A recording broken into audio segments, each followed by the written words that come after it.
Hello and welcome to episode 6 of the TSSI series. Today we've got a fairly full panel. Let's kick it off and introduce people. We've got a return to the panel for the first time since the first episode. We've got Amog. Amog, do you want to say hello? Sure. Hello. I'm Amog from the Symptomatic Redness podcast. Very happy to be back. Welcome indeed. Then we have another returnee. We've got Emmanuel, who ditched outness for the last episode. Emmanuel, say Hi, everyone. A lost cause representing Sweden. Bork to all of y'all. Brilliant. Let's keeping the side up for Europe here. Then we've got Alex from Down Under. Alex, do you want to say hi? Hi, this is Alex, just a regular dude staying up to 2:30 a.m. to learn about simultaneous valuation. Well, that's not strictly true. It's only 2:30 now, so he's going to stay up till about 5:30. Yeah, in the morning, which is really absurd. And last but not least, we have stalwart Lexi here. Lexi, say something. Hello. Okay, well, last week we went through chapter 4 in one go. It was quite easy, and it was a hermeneutic dream. This week we've got possibly the most important chapter, I think, in the book. Let's just fire straight into it. This one is we're going to meet a few tables this week. Emmanuel's going to wet his pants in excitement at them. They're not for a while though, so let's fire off into the introduction. Lexi, I'm going to go to you first as ever. Do you want to kick us off here and let us know what we're going to be hitting in this chapter? Yeah, let's take a look at it. So here we have the broadest stroke argument of the book. It's that simultaneism, as he's described it, the equalization of input and output costs, is incompatible with the law of value. Not only is it incompatible with the law of value, but we enter a mathematical relationship where, because the law of value is locked out, the only thing that can determine anything is physical quantities. And so this is the chapter where he formally links physicalism to simultaneism. And in my view, this is the argument that the book makes most successfully. This is the knockdown argument. This is the one I have a lot of trouble seeing a counter argument to. That's an introduction. Yeah, and I think it's pretty much the whole chapter. I mean, in previous episodes, we've dealt with simultaneism and physicalism, the link between the two, and we've said that, because simultaneism values equalizes value across time, so that future value is exactly equal to past value. If they are equal in magnitude, that means that value cannot be added. There can be no growth, is something that we said, I think, in episode 3 or something.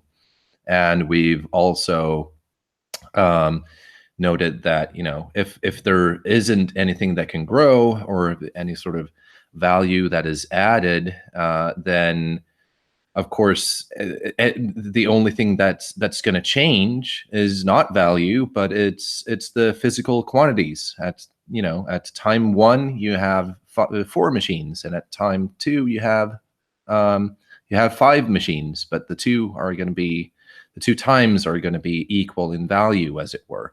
So we've dealt with a lot of this before, but if you're still unconvinced, why simultaneism means, 1, growth cannot happen in any respect except there's more stuff, and 2, this implies that if there's more stuff, then your theory of profit is going to be related to only the physical quantities related. If you're still sort of following this show and you're still unconvinced by that, or you can't really put your finger on why that's true, this chapter is for you. That's right. So you're saying there that growth can't happen. So we really mean by that is like a growth in value in the system. Yes, exactly. And that's what the tables are for, even though he doesn't state that explicitly, and they're confusing, but we'll get to that. Okay. Now I just highlighted some stuff here. I just thought, because I know in the first episode, Amog, you kind of had a problem with his argument in this. So I'm just going to read a little bit here, and then you let us know what your issues are or aren't with this. Because forgive me if I'm being kind of wrong or remember things wrong. So I've highlighted it here. Let me read it. It seemed as though there were many different problems, each of which needed to be solved in its own particular way. And it seemed to be would-be defenders of Marx's theory that its critics had committed many little interpretive errors rather than one big one. Yet the allegations of internal inconsistency do have a common source. One big interpretative error, simultaneous valuation. This is the thing where we saw in the famous 5p equals 4p equation that we had earlier, 2 episodes earlier. The models that supposedly prove that Marx was inconsistent all employ the simultaneous method. This method necessarily leads to physicalist conclusions rather than to Marxist conclusions. And repudiations of simultaneous valuation is almost sufficient, and in conjunction with the single system interpretation is sufficient to refute the whole set of alleged proofs of inconsistency. Conversely, if simultaneism is not repudiated, Marx's value theory cannot really be vindicated. So, Amog, am I remembering right? Did you have a kind of an issue with what he says here? I mean, I don't think so. It's I mean, this seems to be the argument of the book. I'm trying to remember what you might be thinking of. I'm not sure. I mean, I don't want to retcon anything, but cool. Let's just go over that. Let's just fire ahead onto the next bit then. I've just yeah. I want to, because I've been thinking about this, because Amog, I think you said something along those lines. But if I'm understanding this right, there's to skip ahead a tiny little bit, there's footnote 1 on the first sentence of 5.3, and it's basically saying almost without exception, the alleged internal inconsistencies in the quantitative dimension of Marx's value theory are produced by simultaneous valuation. The footnote is about Baum-Bavarik, right? Yes. So this is dealing with most of the pre-TSSI claims of inconsistency, most of which are done on Borkowitz's arguments, not Baum-Bavarik's. right. So I thought you made that claim, so I'm defending what I thought you said. Yeah, I mean,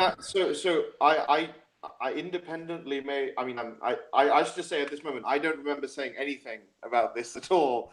But that seems right to me. That the Baum-Bavarik stuff is not what's being addressed, but the Baum-Bavarik stuff is like wrong for independent reasons. So that's fine. Yeah, that's fine. I've actually been reading a bit of Baum-Bavarik's critique of Marx, and I actually think his critique also boils down to simultaneism. Yeah.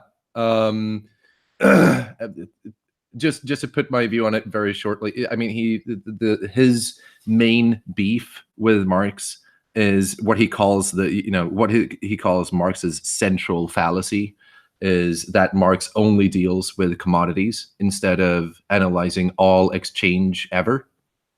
And Baum-Bavarik says that if you want to be scientific, you have to first, provide a theory for the general case before you get down to specifics.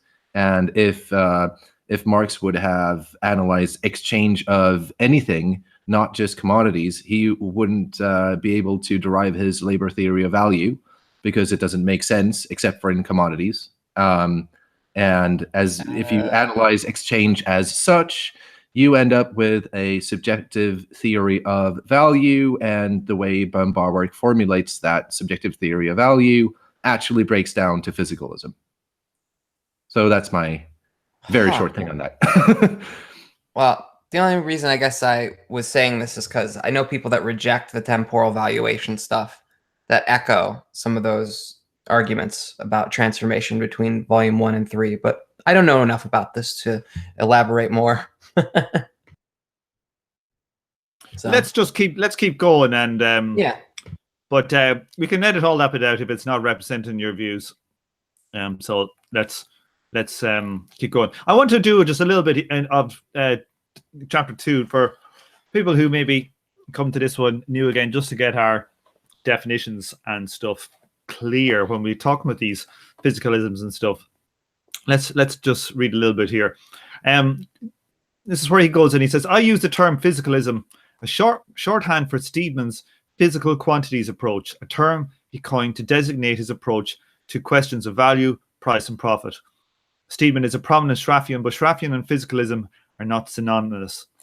Synonymous. The latter refers, so this is physicalism, to any approach that draws conclusions about the workings of capitalist economies from models in which the sole proximate determination of or determinants of value, relative prices, profits, and the rate of profit are physical quantities, or more precisely, technology and real wages.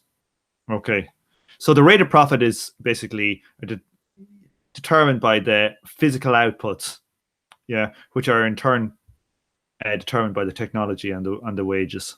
Okay, does anybody have any problems with this? I mean, depends on what you mean by problem. Yeah. Okay. It's clear what he's meaning here by what he's calling physicalism. Gotcha. Is I clear. obviously not. What I mean is I'm not a physicalist. Yeah. Join the club. I think we're all in. We're getting more militant anti-physicalists as the weeks go past. I like his picking apart of physicalism and Schraffianism. Mm-hmm. Like just it's, you know, sometimes when you read books that kind of coin terms, I'm not sure if he's coining this term, but he's got to coin some of these terms. You wonder if they're just sort of rigging it for their purpose, and if a term is really analytically useful. But I think physicalism is analytically useful. Like it covers a whole series of attempts to be very materialist or something about economics that don't admit for some emergent forces that are, I think, plausible. Anyway. Yeah. Okay. And just to quickly go and do this next little bit, just to finally put the nail in the coffin on these definitions. Physicalist conclusions depend crucially upon a particular method of valuation, simultaneous valuation or simultaneism. And simultaneous valuation leads necessarily and inevitably to physicalist conclusions. Simultaneist theorists solve their mathematical models by imposing the constraint that per unit prices or values of inputs into the production process must equal the per unit prices or values of the outputs produced. Since input and output prices are constrained to be equal, they are solved for together, like we did with our 4p equals 5p. Note that this definition, like the one above, refers to theorist models and not their views. Okay, so I think we've been very clear about this stuff. That point about models. Really, I'm sorry, Lexi, I cut you off. It's okay. Just that point about models is great. You know, if you pay attention to what people say about their own views, you have to deal with a lot of specialness. Everyone's very special.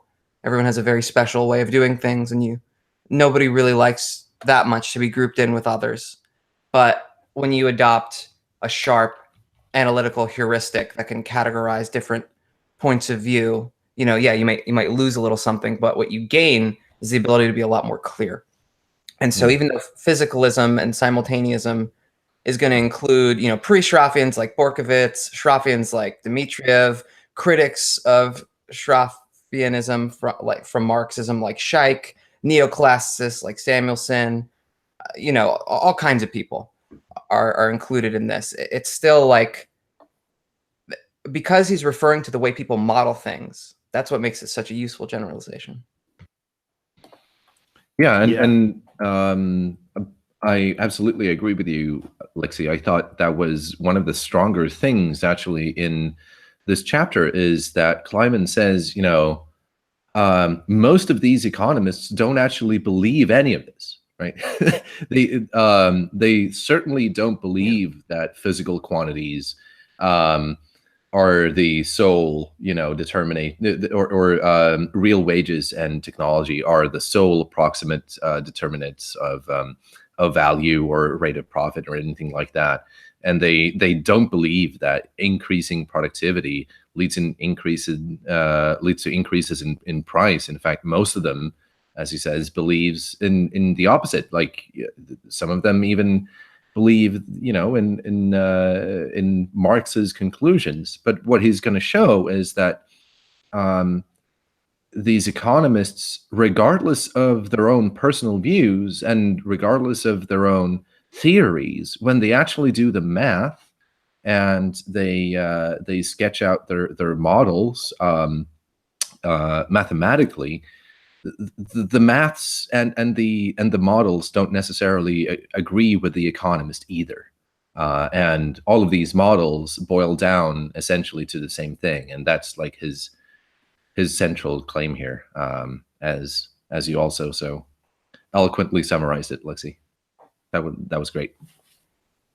Okay, let's go on, I think, to chapter 5.3.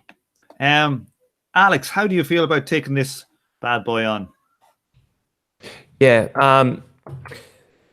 not a problem, Tom. I've got some notes that I've got from before. So basically, he's stating that if simultaneism is adopted, so this is 5.3, simultaneous valuation versus the law of value.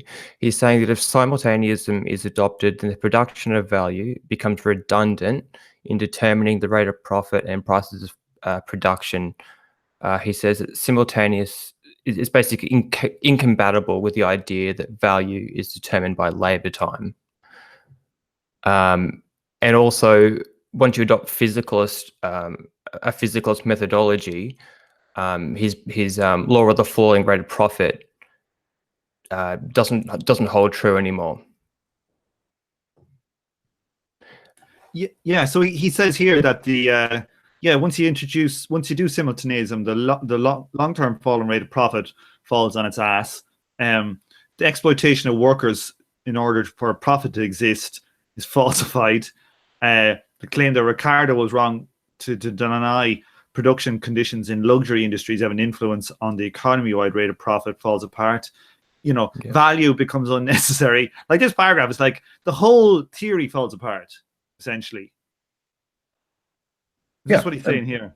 Yeah, and that's what Kleiman has already explained earlier, and that we discussed in the 5p equals 4p thing.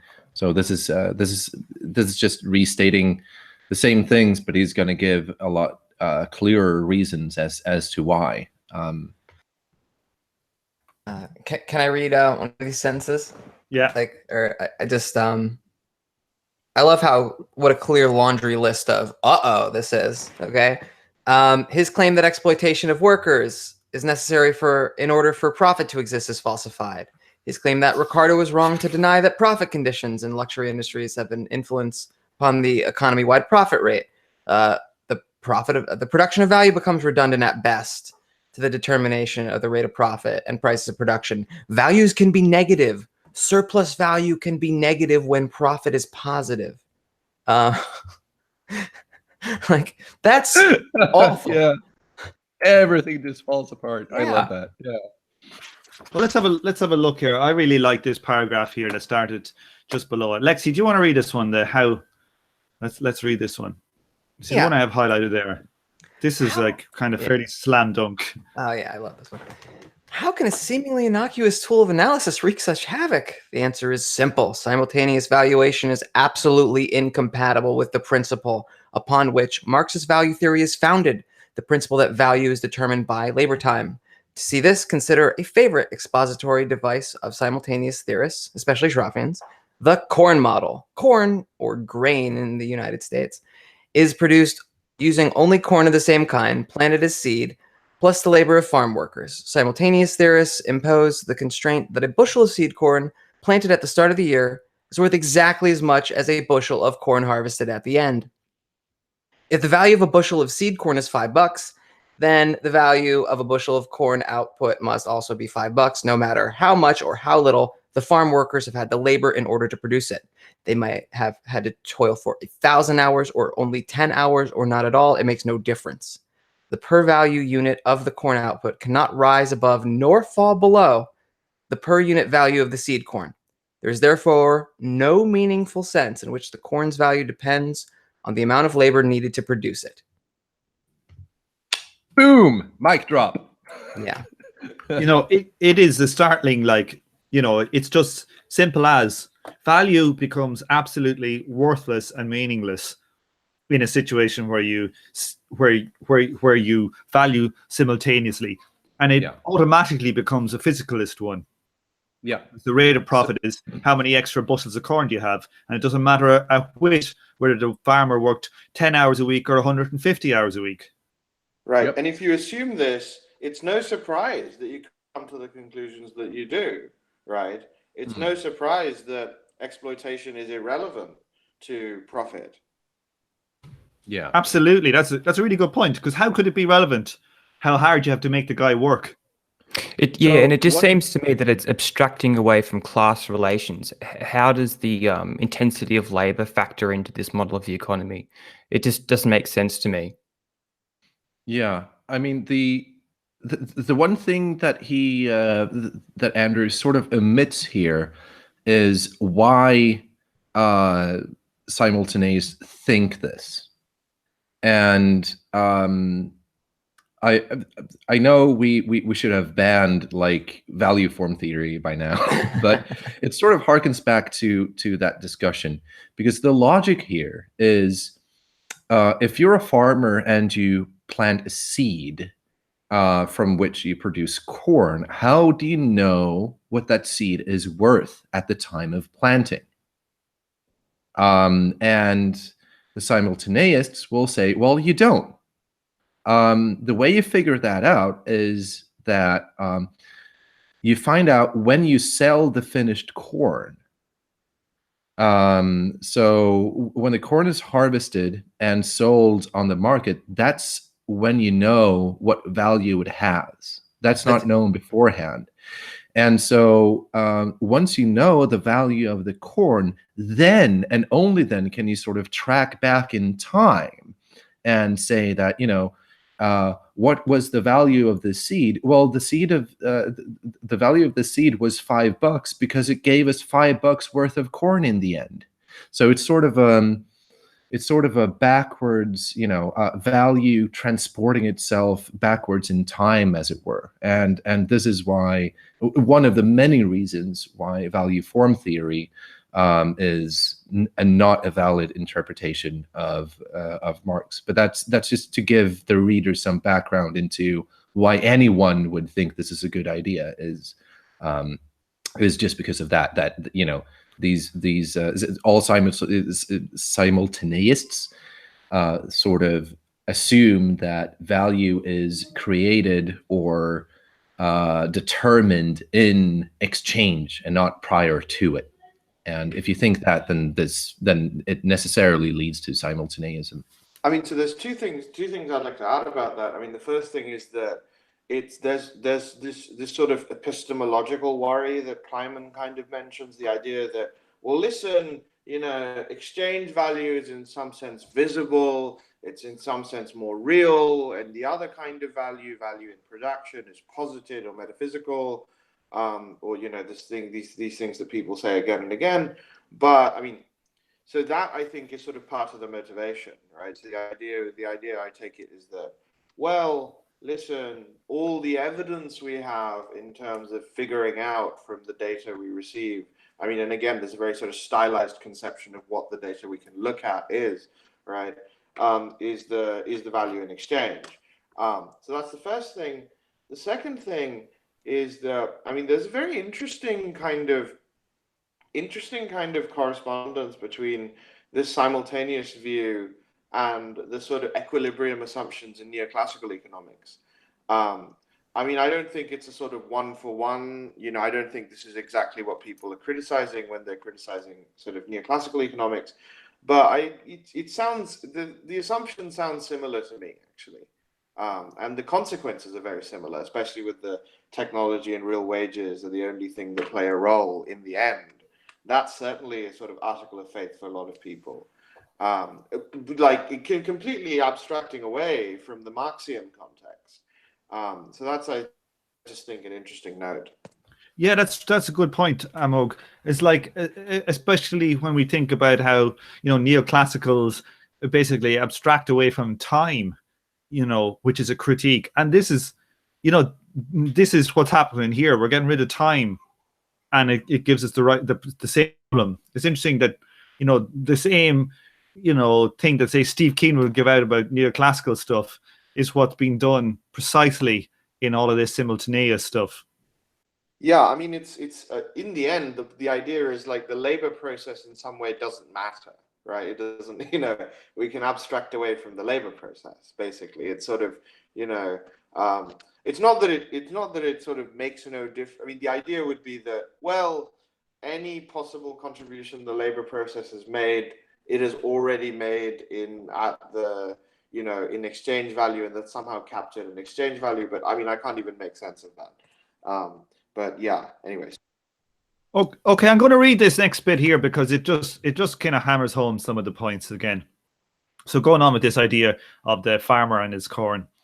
Okay, since the very concept of value is frequently dismissed as metaphysical, opponents of metaphysics might benefit from a rephrasing of the point. Simultaneous valuation, in effect, prevents changes in productivity from affecting the price or value of corn. Contrast this to the real world. When productivity rises, when the same amount of labor yields more output, commodities prices tend to fall.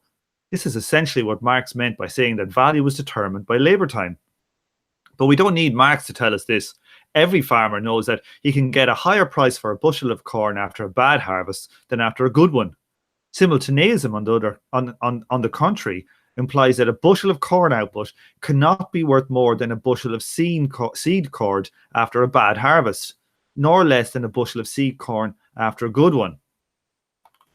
Of course, nobody actually believes that real-world prices of value remain constant over time. Nevertheless, they correct Marx to try to prove him guilty of internal consistency. When they correct Marx or try to prove him guilty of internal consistency, simultaneous theorists do stipulate that the prices of inputs cannot differ from the prices of outputs that emerge.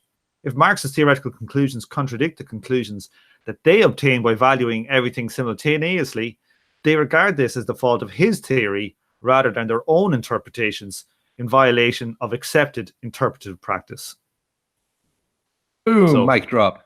Yeah, there's a lot of mic drops in this chapter. I really like it. And on the same page even. I mean, that's true, yeah. Yeah. Okay. Well, there was a debate in neoclassical economics within like I think it was like within the last decade that it became especially prominent. The question really reached the mainstream. Why do neoclassical economists make these, or economists more generally, make assumptions that seem unrealistic? And there was a fairly prominent neoclassical economics paper, of which I cannot remember, sort of philosophy of economics paper, that's like, look, if you get a practical result out of an unrealistic assumption, then it justifies the unrealistic assumption. And yeah, so, yeah, is that by Milton Friedman? It's a Milton Friedman argument, isn't it? That might be. I don't recall it. The paper I was reading wasn't Milton Friedman, but it was a sort of rehashed version of an argument that I'm sure was coming up quite a bit, but this during the financial crisis kind of era. So I think probably a bunch of these theorists, not all of them. For instance, I think we mentioned Steve Keen rejects this equilibrium stuff, but then when he models Marx is doing this. But a lot of these economists probably think that this is just a good tool, even though it's making this clearly unrealistic assumption. And it's just not compatible with the insights of Marx.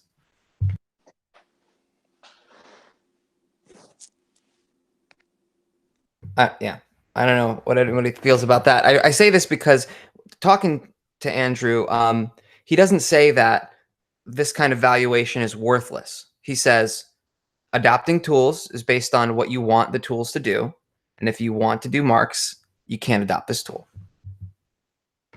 Right. I mean, it's a bit unhelpful to phrase this so I mean, depending on what he wants to do in the book, I suppose he can do that. But it's a bit unhelpful to phrase this as a sort of Marx scholarship argument. I mean, we can put this in terms of the realism of the assumptions, to core, right? So we can just say, well, listen, your account presupposes the claim that labor time makes no difference to valuation and changes in productivity don't affect price. This is wrong.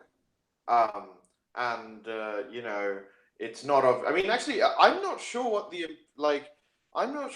empirical upshot argument that comes to, the one that we were rehearsing from Friedman, right? I take it the idea is basically, well, who cares about like the truth aptness of theories?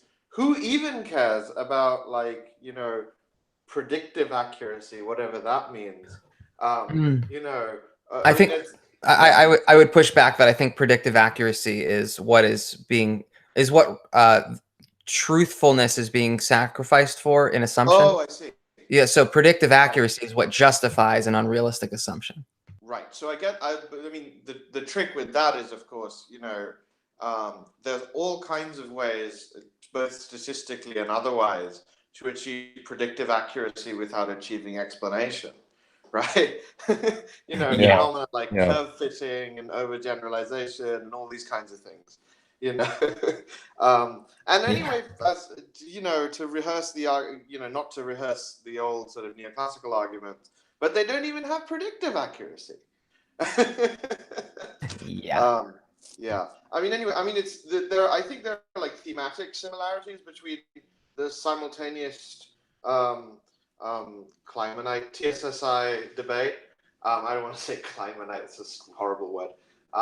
TSSI debate and the neoclassical debate. It's not the same debate, obviously, because different different claims are an issue.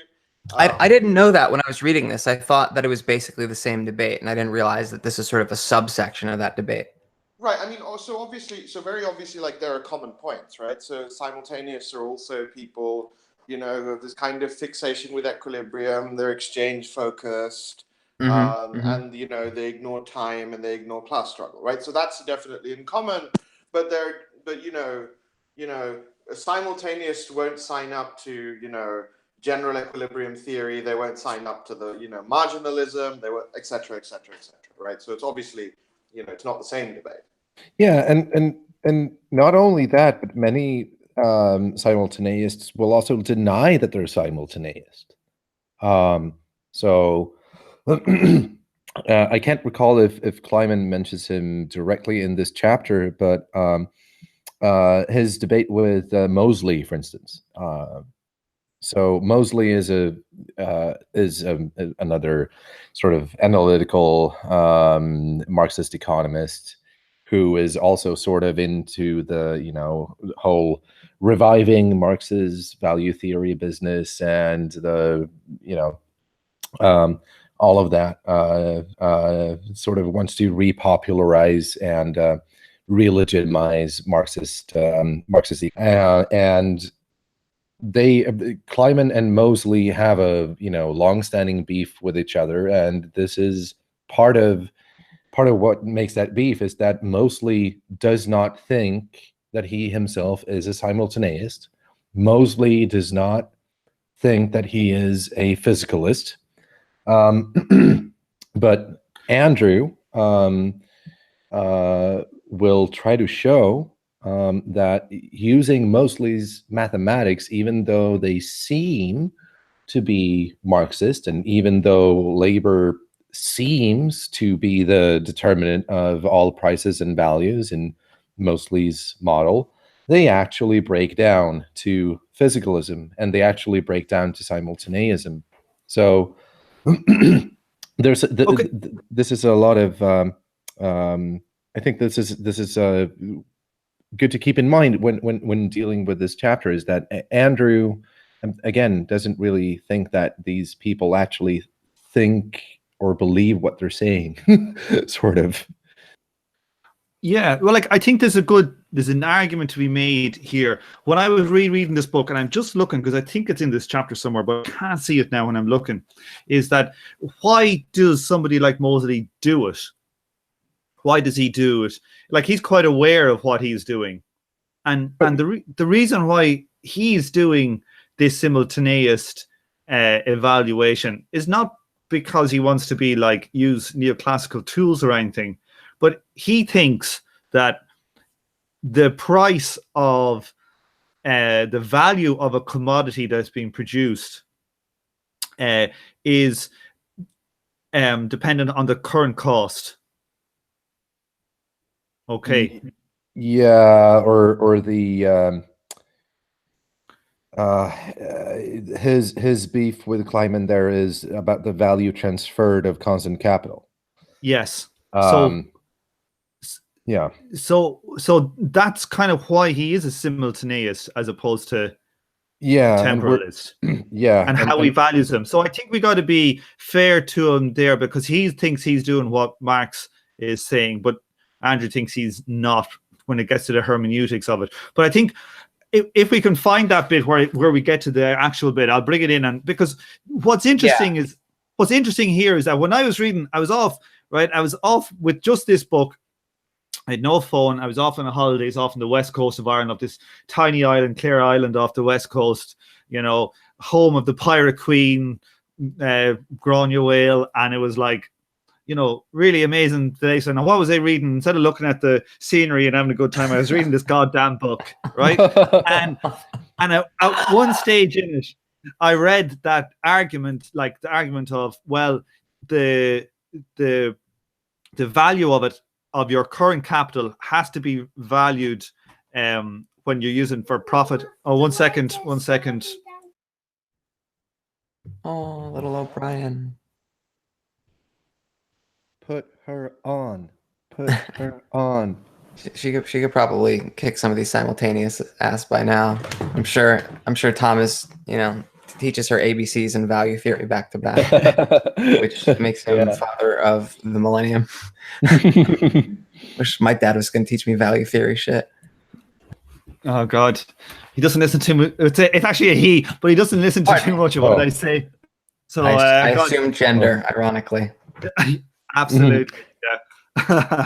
How ironic is that? Now, what do you call it? I was on so where was I talking? I was on Clare Island, right? And I read that argument of Mosley, and I suddenly went, "Oh my God, Andrew's totally wrong." Right? Whoa. I did, and I was like, "Oh my God!" And the argument convinced me for about 3 or 4 hours, and then I got reconvinced. I'm back and away I went, and So I was that's the idea there, but it makes so the difference for me then is like it's the value of the inputs at the time of production when the production starts, and that's why you can't do simultaneous valuation. That's what Mosley's getting wrong. He's using the value of the outputs, and that's why he's allowed himself to set them equal. And that's his exact argument. And that's the beef between him and Andrew. I think both of them are going towards it, in good faith. And I think Mosley's making his arguments in good faith. But that is the core crux of all of this for me. It's that simple thing. So and we're going to see that a bit later on in the tables, because it's actually it becomes explicit if you don't draw them up the way Kleiman does. But the valuation of value transferred by constant capital is the sole determinant there as well, and we're going to see why in a bit. But yeah, I believe you're right, and I think this is the chapter where most economists who read this get really angry at Kleiman, because most of them, just like Mosley, do not believe that they're simultaneous. They do not believe that they're physicalists. But Andrew is going to point his finger to all of them and say, even though you think you're doing this, but your maths don't work out, I am better than you at maths. And none of you are free. None of you are free from physicalism. Yeah, and I can actually tell all of you that even though your theories are very, have completely different assumptions, and you're, whether you're neoclassical or Marxist or whatever, I can show by some eloquent deductive karate that they all boil down to the exact same thing. Yeah, and the thing is, like with Borkovich and those guys, not doing Marx, but like people like Mosley think they're being true to Marx because they're taking they're taking seriously Marx's idea that the value at, say, if I buy a whole load of leather to make some shoes today, and then and the price goes down when I go to do production, it won't be the price I paid for them that will be the value transferred. So they're trying to be good Marxists, even though they're getting it just slightly wrong. They're just getting it, they're getting it just slightly wrong, and it's causing a massive fuck up. We should go over some of that stuff, because whereas when I finished Reclaiming Marx's Capital, and even to a certain extent, The Failure of Capitalist Production, I kind of felt like I had a good handle on the material. When I was done reading those debates, I was like, what the fuck is going on? Like, yeah. So at some point, I'd love to go over that. Yeah, well, I think we should just jump straight to the tables and have a look at these tables, and then we can work back through these arguments, because people will be listening to this and be going, these fucking tables, he's building them up. So let's just go there. Yeah, because I don't think we need any of these intermediary arguments to get there. So let me just go on, Emmanuel. What were you going to say? I have just one request there. Yeah, go on. Could you only bring, because they're on two different pages, could you bring up table number 1, and whatever you do, don't bring up the second table or any text that relates to it. Okay. It makes understanding them so much more confusing, at least to me. Yeah, there we go. I disagree with you. I think we should. I think we need to do both, because I think it clarified it for me, but maybe not. We'll do this one first anyway, so you get your speak, and then we'll see, because the second one really clarified for me. So sometimes it depends on different people's brains. So my one request is that we do end up, after getting to this table, going back and seeing how the equations apply to the table. Yes. Yeah. And so this is kind of my plan, right? So Tom, if table 5.2 was what made it click for you, then don't worry. I'm actually gonna try to derive table 5.2 just from table 5.1. So that we don't need to jump between them. Well, why don't I open up the same thing twice, and we can look at one table above and the second table below it immediately, and we can all see it. But we'll just do the first one first. So when we're doing the second one, we can look both of them concurrently, because they're on different pages, and it is a bit of a head melt. I totally agree with that. Yes. Okay. Well, Emmanuel, why don't you fire us through this physicalist one, and I'll do the other one then, or somebody else can do the other one. Well, the thing is, I can only do both at once. Okay, because they get only both of them make up beside sense each other in conjunction with each other, because he's trying to make a point using both of these. But I can start just walking us through what the fuck we're looking at. Yeah, just you start with the first one, and I'll get the second one up beside both. Look at both concurrently in a minute. Yeah. All right. Cool. Okay. So I might actually also ask you to bring up MS Paint, but we'll get to that. If you you're not gonna draw a giant cock on the screen, are you? Well, of course not. He wasn't before. Yes. Before. All right. So we're looking at a physical system wherein we have seed, we've got wages, and we use the seed and our labor to produce corn. And we end up, and every year the production increases by 20%. So what we're looking at is we're starting at 125 seed plus wages in the same units.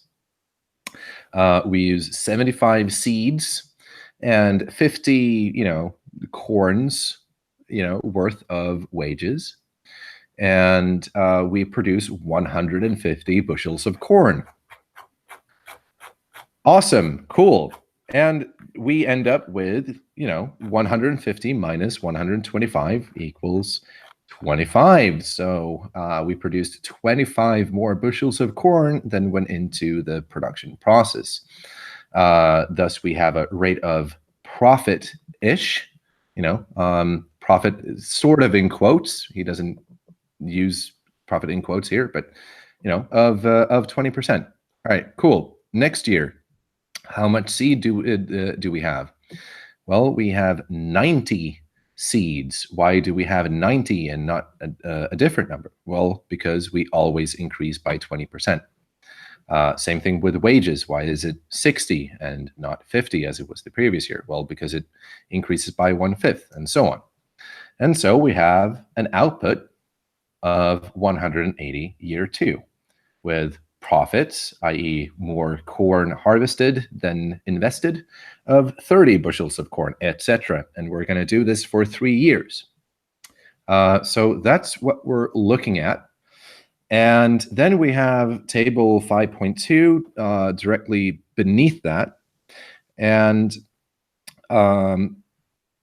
what he's trying to show here is how these physical quantities, so we know that year 1 we produce 150 bushels of corn. The next year we produce 180 bushels of corn. And the third year we produce 216 bushels of corn. So we know that we produce more and more output every year. Now, here's the kicker, here's the catch. What's happening to the values? Are the values going to increase as well? And what's going to happen to the value, the value side of things? And so he draws up this table 5.2 to sort of go through what's going to happen with the values. And this is where things got really confusing for me, because you can see there on the column per unit value, it goes from 1 to 5/6, and then 25/36. Ooh. And I was just like, where the hell do those numbers come from? What is going on? And why are the values constant? I get that they are, but where do these numbers come from, etc. And that's sort of where I had to retrace everything from the beginning, and why I hate table number 5.2. Okay. But I can explain it now. I know exactly where those things come from. But so the general gist on the general gist of the second table is he's trying to basically, the first one is like physical outputs, and then the second one is value outputs. And the reason why the value is 1 at the start, well, because that's what we set it to. And in the second year, the value is 5/6 because the output is 150 in the physical amount, and it's dividing 120. It's 125 divided by 150. So so it basically becomes 5/6. And then in the next year, oh no, wait, I got those numbers slightly wrong. Yeah, that's right. It is. That's not it. Yeah, that's 5/6, isn't it? Yeah. Well, let me see. Yeah, but that's not why that's happening. Okay, let's see. He only explains this in one footnote. It's in footnote. Okay, let me see. Because it's been about 3 months since I read this in detail. You're right about the gist of it, but the devil here is in the details, and the details here are so cool, and I cannot for the life of me understand why he doesn't put them in the actual book. So why is it that the per unit value is 1 year 1 and 5/6 year 2 and 25/36? Oh, Jesus Christ, that's a mouthful. In year 3. So here is where I would like to just walk everyone through the logic of this, so that you can derive this for yourselves and see why this is happening and exactly what the fuck is going on. Can I say it in plain English and tell me if I'm totally wrong here? It's because the output is being set to the amount of input. So the 150 has been set to 125. Okay, so the value of the input and the outputs should be equal. And if the value of 125 was 1 each, by the output, then each output is only 1 over. It's only 5/6 as expensive. And then the next one, you're on the right track, but again, the details here matter. Okay, you're on the right track, but it's not exactly that simple. Okay, or you'll see that in the end, yes, it is that simple, because that's how Andrew sort of boils down the simultaneous argument. But if you'd like, I could go through the step-by-steps here, because I think they actually tell a really important story. And Tom, this is a really strange request, but could you bring up Microsoft Paint on the shared screen? Oh shit! Okay, I'm so Microsoft sorry, Paint still exists? I hope so. We're gonna need to write some maths down. It's okay. Why don't I just open up? I'm going to open up a drive. We're going to write our own table. I'm going to copy it in, and I'll do a Google Drive one, and we can just write our own one. Yeah, okay. It really doesn't matter. It's just a one thing times another thing, and then minus a third thing. But just so we have sort of a whiteboard that we all can see. And I'm gonna tell you exactly what to write down. So it's okay. It's not okay. Let me do Microsoft Paint. I'll do Microsoft Paint then. Let's see. All right. Okay. Cool. Yeah. So. Microsoft.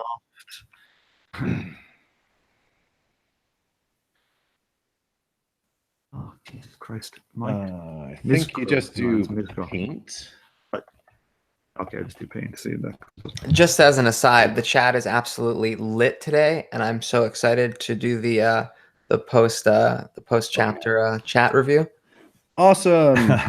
So let's make some people in the chat derive a mathematical proof of why simultaneism leads to necessarily all simultaneous things lead to values that or economies that can't grow.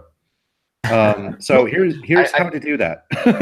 All right. So no pressure there, chat. No pressure. No pressure. I mean, I think there is someone. I think there is someone in the chat that could do mathematical feats like that, and perhaps beyond. Yeah, but we're all going to do it together. All right. So right, come on, tell me what to write. Okay, cool. So just bring up so that we can see the entirety of table 5.1.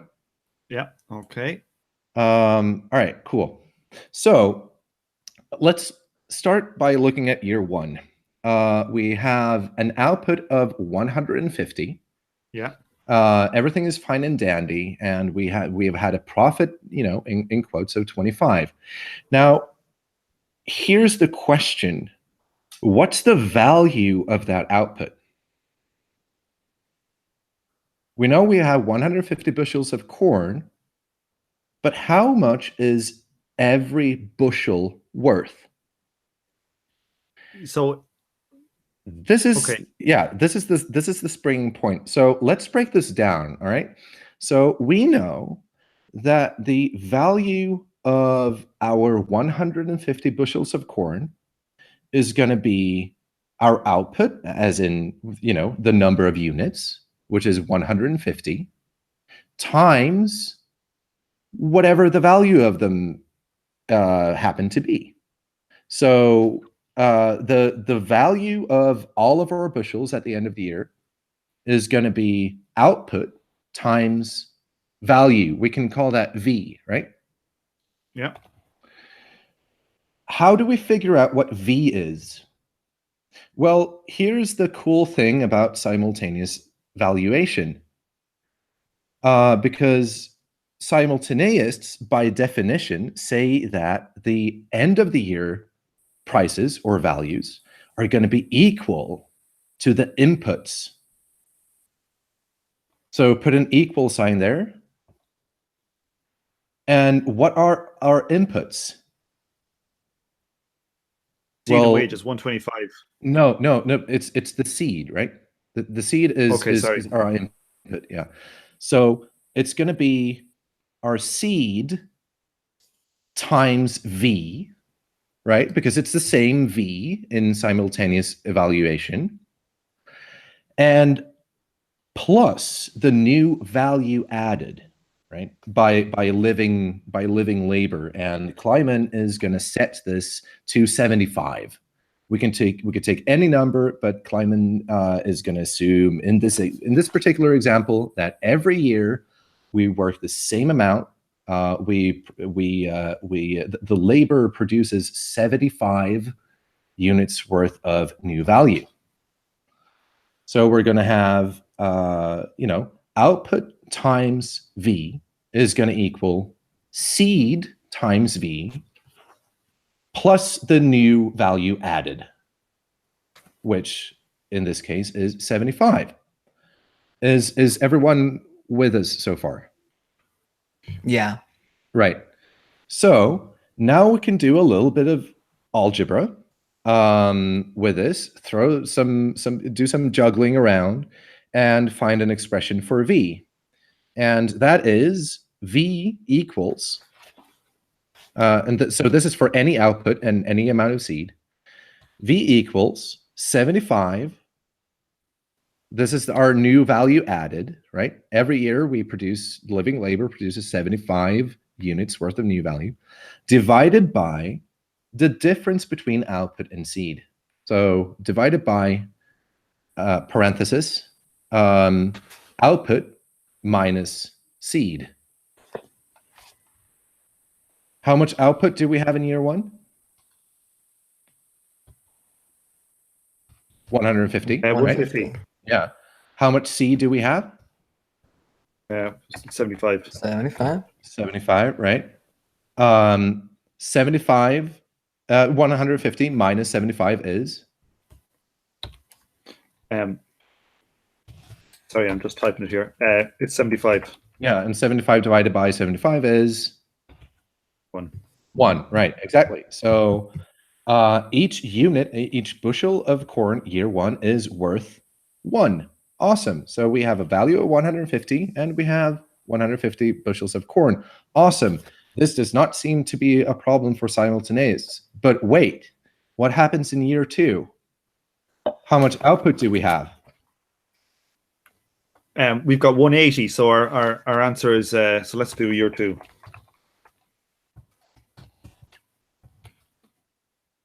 So 180 minus, and how much C do we have? 75. No, that's not right. How much C do we have in year 2? 90. 90, yeah. Oh, sorry, yeah, 90. I'm looking at the wrong thing. Right, which is what? That's 5/6, isn't it? It's 90. 75 over 90. Oh, all right.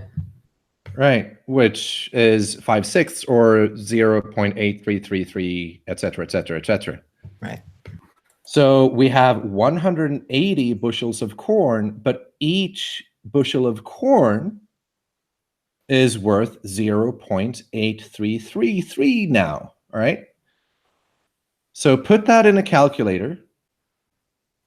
What's 180 times 75 divided by 90? And 75 divided by 90 is 0.8333, blah, blah, blah. Run Okay, this so what do you want me to do? You want me to do 1 second? Or someone in the chat could do this.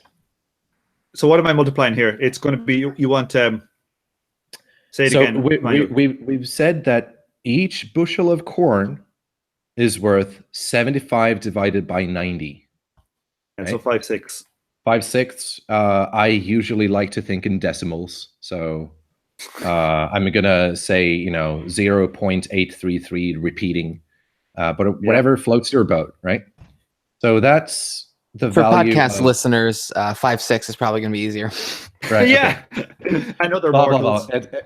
Yeah. So there you go. So each bushel of corn is worth, almost, 0.8, whatever. And we have 180 bushels of corn. So how much value do we have in our total system here at year 2? Sorry, what did you ask me to multiply this by? I've just been. If we have Sorry. 180 bushels of corn, and Yeah. each bushel is worth 0.833, how much value do we have in total?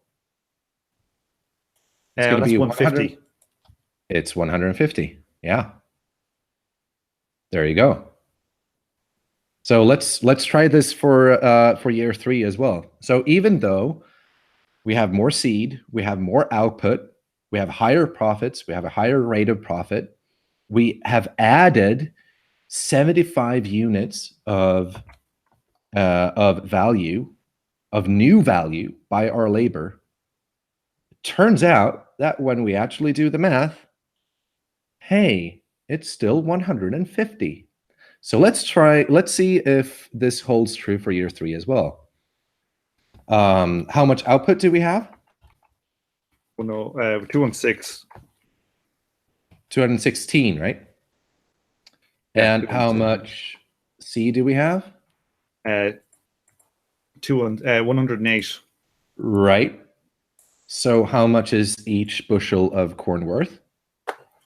That's that's 75 over 108, which is our crazy number. Which is 5 over 36. Yeah, which is equal to 0.6 something, 644, I think. 6944. 6944. All right.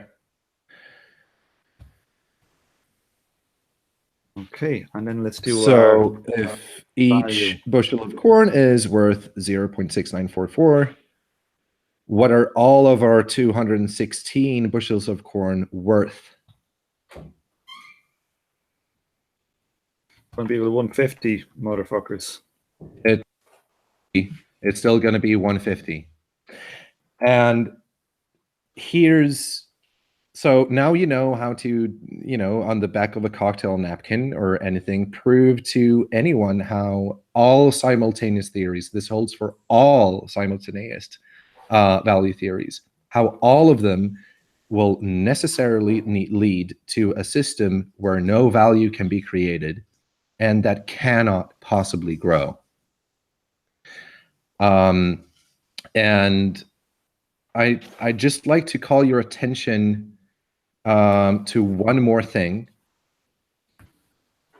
sort of why and how this matters. So we said at the beginning that the value of our total economy will be how many bushels of corn we produce times the unit value of them, right? And we were asking, all right, how do we figure out what the unit price is? And we found a way to figure that out by saying that V times our output on the left-hand side is equal to the constant capital, i.e. the seed, times V plus new labor added. Do you have that equation still on there, Tom? Because it's kind of important. If not, we can just draw that up again.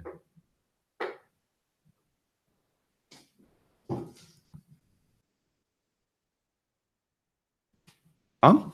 I think Tom accidentally disconnected. Oh, damn it! All right, That's okay.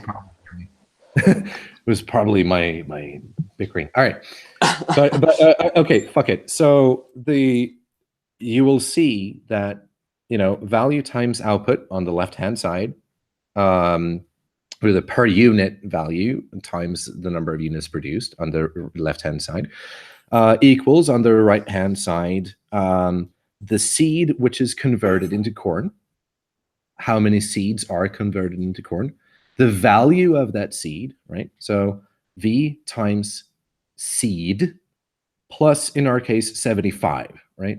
Does that make sense? Yeah. So the value of the Cool. seed. Yeah. Okay.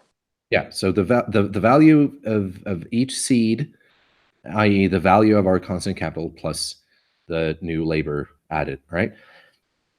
Does this seem similar to you to Marx's formula of how value is determined in a commodity, i.e., the value transferred by constant capital plus the new value added by living labor? If it does, it's because they look exactly alike.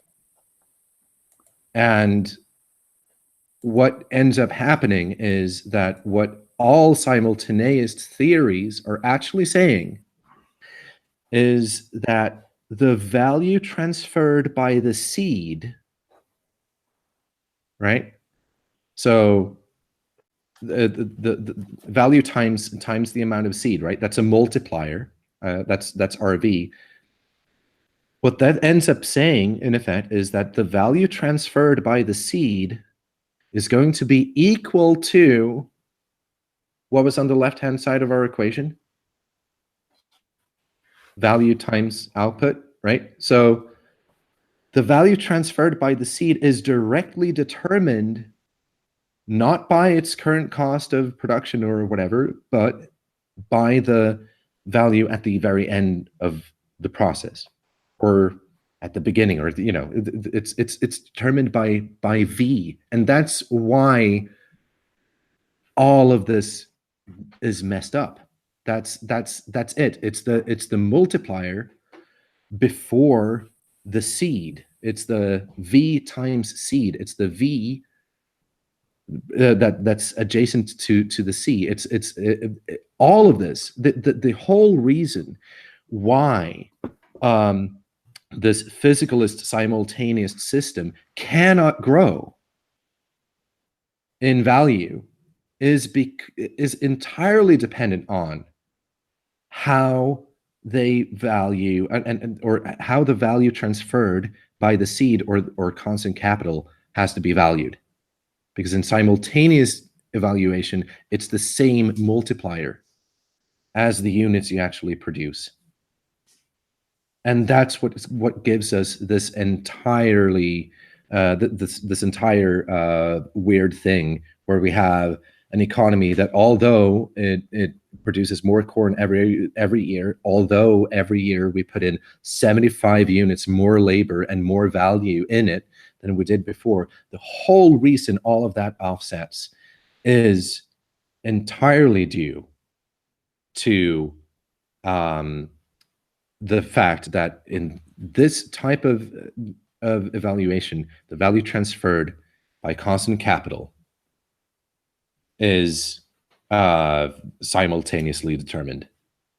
And I think this is a really important insight, because that's why Kleiman goes on and on about, how we figure out how value is determined by machinery and technology, etc., is super crucial. Like in the beginning, the very first episode, we were kind of like, okay, does it really matter if it's replacement cost or current cost? Isn't that sort of splitting hairs? No, it's not. And this is why it's not splitting hairs and why it's so important. That V before seed in our little equation, that's the one thing. Like, change that just a little bit and you end up with something as absurd as a system that cannot grow. So yeah, that's my thing with the tables. Did I lose everyone there, or is this making sense? I wish I had a whiteboard so I could write this down. It makes sense. Yeah, cool. Can I say? Makes sense. Can anybody hear me? Am I back? You're back. Sorry, I got lost. Lexi, are you on a phone or something as well? I am. I'm walking my dog, so I'm gonna be cool, quiet. cool. No, it's fine. I saw two of you up on the Hangout, so I was just wondering. Indeed. So So what's interesting there, I just thought we should say, is that the 75 in that equation here, we have value is 75 over output minus seed. That is that 75 is the I assume the new that labor comes from added, from new the value added by labor. Yeah, it's V and S. No, no, yeah, no. no. V is how much we expend on wages. Yeah, and S is the surplus, so that is V and S. Yeah, it happens to be the case, right? But it's Is that not what he's saying? Necessarily. Yeah. Okay. No. I take it back. Yes. It's always going to be V plus S. Yeah. I'm sorry. Okay. Yeah. So yeah, like I think. Yeah. So essentially, yeah. No. So but after all of that, so what we're saying is that he keeps reevaluating the value of the output. Sorry, I'm going to shut up. The value transferred to each bushel of seed. That's the key. So the value that each bushel of the value that seed is going to transfer to the bushel. That multiplier always, no matter how much value we add, is going to offset all the new labor and all the new value we add. No matter how much value we add, the multiplier that determines the value transferred by the seed is going to offset that, so that we never exceed 150, or rather, we always equal 150, no matter what we do. And it's all due to the simultaneous valuation of the value transferred by the seed to the bushels, and that varies every year, and this is why we're getting the result we are.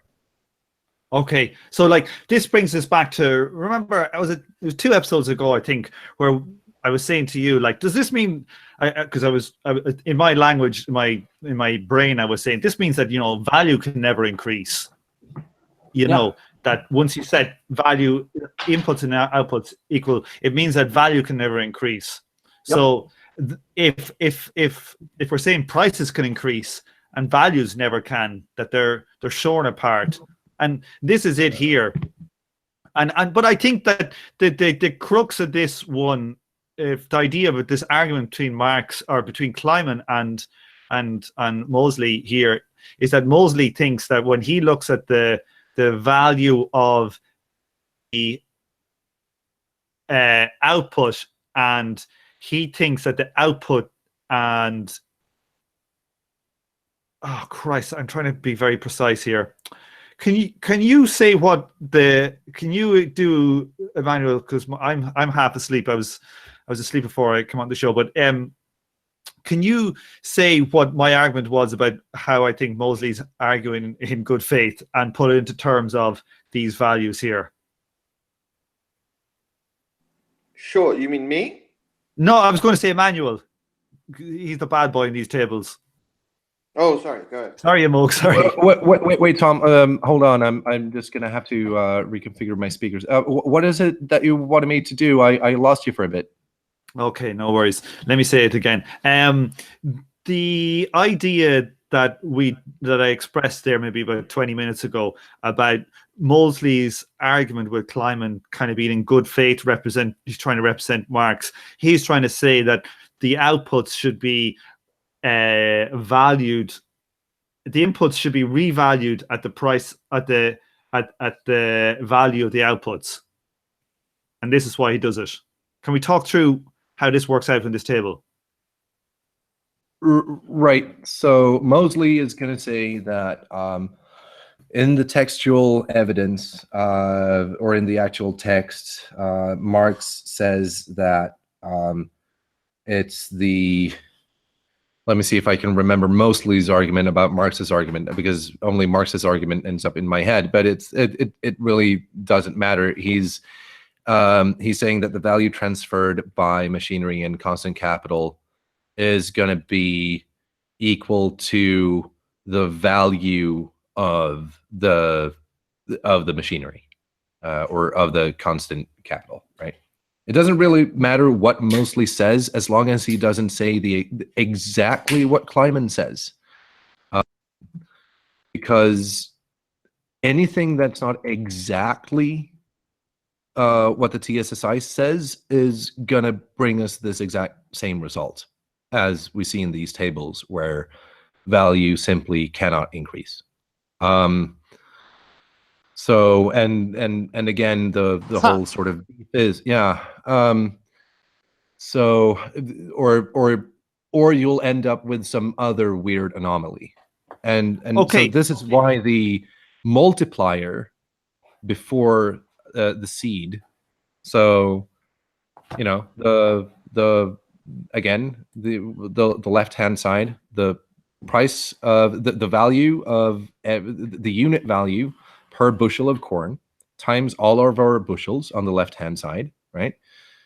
That's the value of everything in our corn economy. And on the right hand side, we have the value transferred by our constant capital, i.e. the seed, the value transferred by those 75 units in C, which is 75 or C times some multiplier, plus the new value added, which in this case we've set to 75. And in simultaneous valuation, the multiplier before C has to be the exact same multiplier as it is on the left-hand side of the equation, i.e. the value of each bushel of corn, because simultaneous theory by definition says that output prices, i.e. the bushels, must equal the input prices or values, i.e. the value of the seed. So the reason why this whole thing falls apart is the multiplier before C. It's the multiplier of that tells us how much value is transferred by the seed. That is what simultaneous valuation sets in such a way that no value can possibly ever be added, because it's always going to offset any increase in value. And okay, can I just read, because I think what I'm trying to get at, Andrew actually says just below it. I'm just going to bring it up and I'm going to read it. How about that? Because I think he says kind of what I'm trying to say. Let me just get it here. Okay. This is kind of, this paragraph here is what I think, this is Mosley's point, and it's what kind of convinced me for about 10 minutes. I know, it took 10 minutes. It was a few hours. Okay, on Clare Island. Okay. Simultaneous authors typically defend the computations in table 5.2, but that arguing that the inputs have simply been revalued at the replacement cost. Yeah. Okay, so let's have a look there. So he's saying that the inputs that are a part of the output here, the reason why this 150 here then becomes a 125 the minute they start trying to do something with the output is because the 75 inputs, so let's have a look. The inputs here have been revalued at the replacement cost, which we're saying is 5/6. Isn't that the crux of the whole thing? Yeah. So we're saying the total capital gets revalued because the 150 here basically becomes 125 because the value of this one was actually only now. The 150 you have over here, it shouldn't be valued at 150. It should be valued at 5/6 of their price. So it goes straight back to 125. And so then when we do our thing, it goes to 150 again, and then we switch it back to 125. That they're saying this 150 here, grand, this is the output. But actually now we've got to go and revalue these motherfuckers because the value of them has dropped. Yeah, but the only reason that happens is that the multiplier, i.e. the value transferred by the seed, changes every year. That's the only reason that happens, because we've said in our model, we've said what? We've said output increases by 20% every year. We've said wages increase by 20% every year. We've said that seed increases by 20% every year. And on top of that, we're saying that every year we add 75 units of new value to the system. Yes. So how on earth can it remain constant when we just keep adding stuff? And the reason that this happens is that the value transferred by the seed must decrease in order to offset the increase in labor. So no matter how much or how little labor we do, the simultaneous valuation of the value transferred by the seed always mathematically, indubitably, forever and ever until all times end, always offsets that. But it's yes, I think it's crucial to understand that it's because the multiplier keeps changing. The multiplier of the value transferred keeps changing, and this is why only the TSSI account of how much value is transferred by constant capital works. And let me just read clearly in that table. Just read now what Andrew says, because he'll say it 148 times better than me. Okay, to see what has gone wrong, notice that the value of output at the end of year 1 is 150, and that all output is reinvested as seed and wages.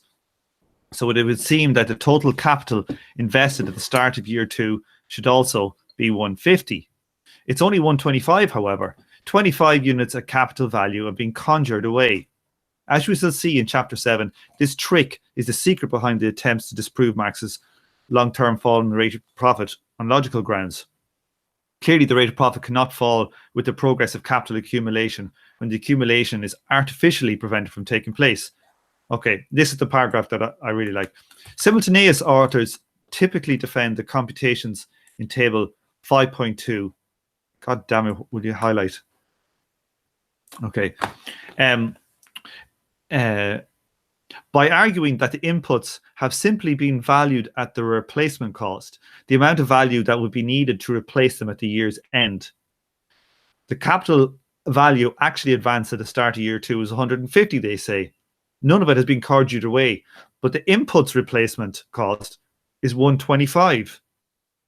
And the rate of profit computed on the base of such costs is 20%. The problem with this argument is that the replacement cost of rate of profit is not a rate of profit in any real sense. It's not what firms seek to maximize, and it fails to accurately measure either their actual rates of return or their potential rates of accumulation. In other words, their ability to grow.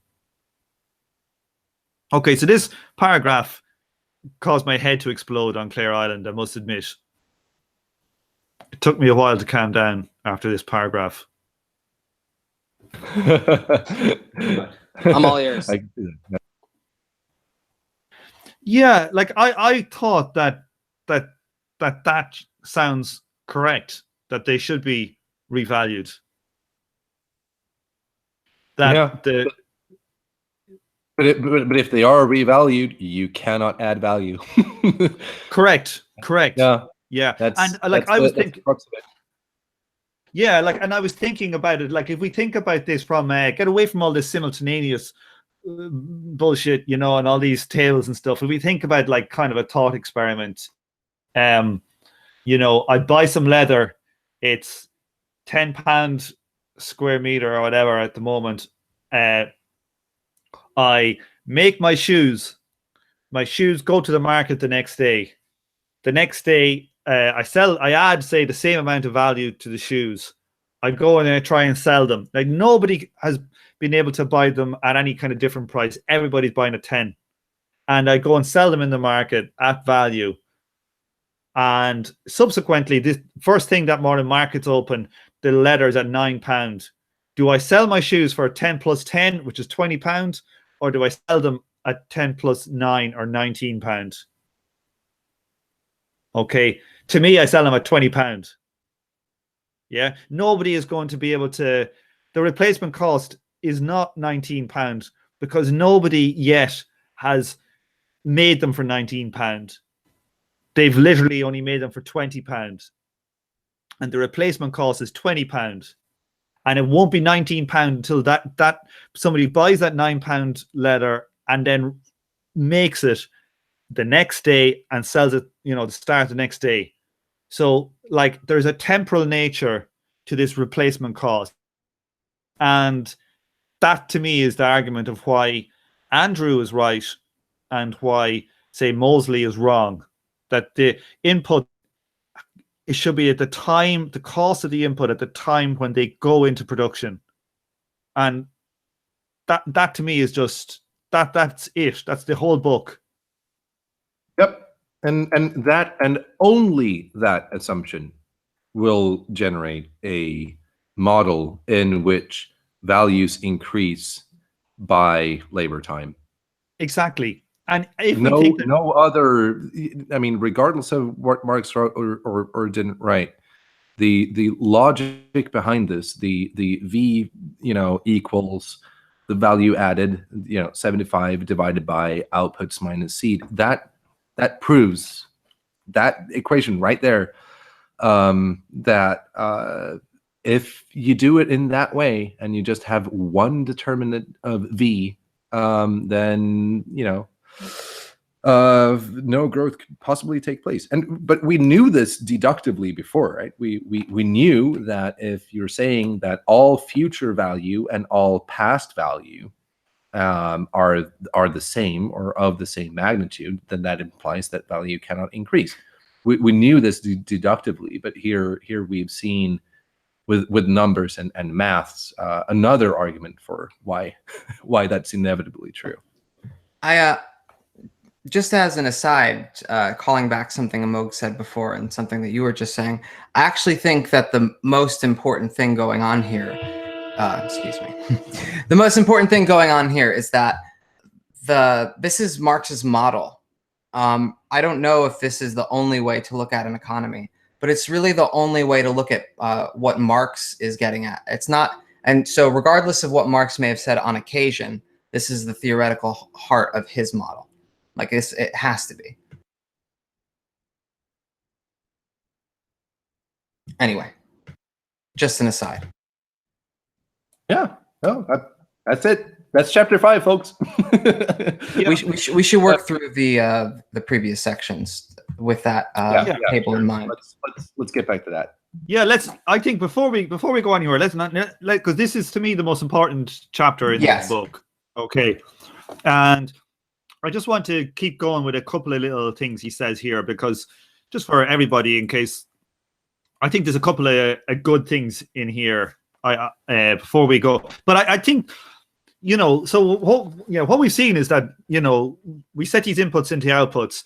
Some of them were doing it, like Borkovich and these guys were doing it not because they thought that's what Marx was doing, and then it seems to have mutated into some Marxists have analyzed what Marx said.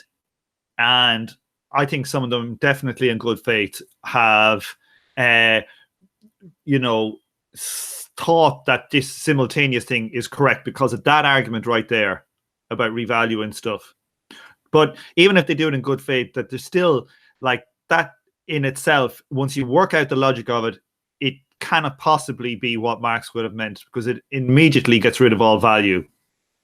And I think, there is a very good faith argument, I think, for setting them equal in those tables, but I think it's wrong. And, I think that's the crux, for me, that's kind of like the crux of this whole argument. And I just think it's amazing. But let me just read this paragraph. I think I have this highlighted in my book, so God damn it, I haven't read it for a few days, so I think it's a good one. Note that the replacement cost defense maintains that the value of profit is a healthy 20%, even though the capitalist farmers actually invested a value of 150 at the start of year 2, and the value of their output is 150 at the end. The farmers, on the other hand, they're a wee bit disappointed. They think, I've made no profit at all. Some readers may wish to explain to the farmers that they've been taken in by a metaphysical value theory. you have actually done quite well. You've ended up with 20% more corn than you initially invested. And your potential rate of accumulation is there 20% as well. You can expand your operations by up to 20%. Such readers twice. If the farmers borrowed 150 quid from the startup capital from their bankers, and then they ended up with nothing, indeed less than nothing, they must sell off their entire corn output and use their sales revenue of 150 to repay the principal on the bank loans. They have nothing left to expand their operations. Even in physical, they are unable to accumulate. Moreover, they have not yet paid and cannot pay the interest that they owe the bankers. The same situation occurs year after year, and soon the farmers are drowning in debt. You know, when you put it into plain English like that, you know, it's goddamn slam dunk, you know. The example makes clear that if the physical quantities and value increase at different rates, as they do if value is determined by labor time, then physicalism is incompatible with the necessarily true proposition that the value rate of profit is the potential growth rate of capital value. Okay, probably getting a little technical, but you know, I just think it's amazing. I just think that it all falls out of that. And the key, for me, the key table are those table 5.1 and 5.2. And the key paragraph in the entire book for me is this one here: the simultaneous authors defend their computation at replacement cost. You know, we've had our 5p equals 4p. We've got these two tables and we've got this paragraph. And to me, that's the entire book. What do people think to that? Am I getting overexcited? Well, no, I think that actually this paragraph here is where Kleinman is giving the most charity and extending the most, you know, like presenting an argument from what he clearly overturns in a sympathetic way. Like, okay, here's the reasoning. This isn't actually like crazy. Like you said, like this is a convincing way of reading things. You know, when I was going back and forth on this, I didn't realize the import of replacement cost versus, you know, other types of, you know, temporal valuation, what, you know, whatever. Like I didn't make a distinction between those things. And so even just getting like terminology from this was helpful.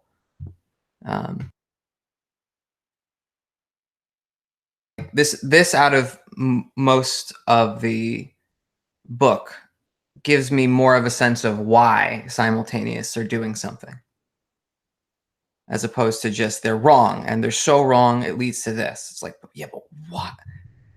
Why are so many people doing that? This the first part at least gives you a taste of that, while not dropping. But by the way, they're wrong. You know. Okay, sorry everybody. I had to go to do a pit stop. What happened when I was gone? Just summing up that this is the most charitable read of simultaneous in the book. It presents an argument that, you know, is understandable. And like you said, it could apparently convince you.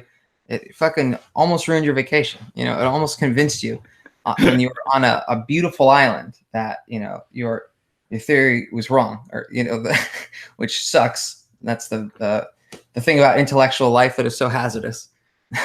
That's right. I was sitting on the side of a mountain. We were just climbed. There's a sheer cliff, a 1,400 foot cliff into the Atlantic, sheer rocks. And I was looking out, and there was they've just a newly established gannetry. The gannets were like dive bombing from like a couple of 100 feet, grab themselves some fish, hitting the water 100 miles an hour. And I was saying to myself, this goddamn series has just bit the dust, because I'm going to have to go on there and argue against everybody. But no, I would. You know what? If that happens to anyone, I totally welcome that, because, you know, that's if it's that has to be a live option in order for any of this to mean anything. Yeah, like, you know, and I remember when I was interviewing Andrew first about the book. You know, it's a good 3 or 4 years ago. I can't remember when, but I was asking him, and I was saying, you know, I was really skeptical when I came to the book, and because I presumed it would just be wrong, you know, given all the stuff that's out there about the problem. It's hard to believe everybody was just being completely incorrect all the time. And he was kind of taken back by me, you know. He was like, seriously? And, you know, And I wasn't like making a comment about him. I was just like saying, no, just in general, like you would have to assume that it's wrong. And that's the way I've always approached this book. And it's totally convinced me. I was extremely skeptical. And I had, you know, my my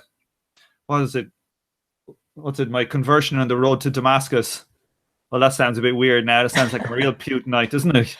I'm making a biblical reference, but I had it, nearly had it on a reverse one on Clear Island, but I got through it. Let's have a read at this argument, because I think there's some very interesting point here. It's a very simple mathematical equation. One of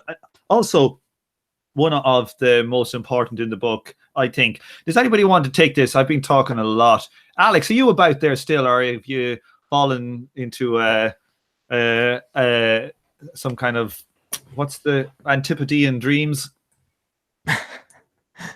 Where are you? Not sure if I follow, Tom. Yeah, no, I'm still there. I'm just manning the comments. You're in charge of the comments.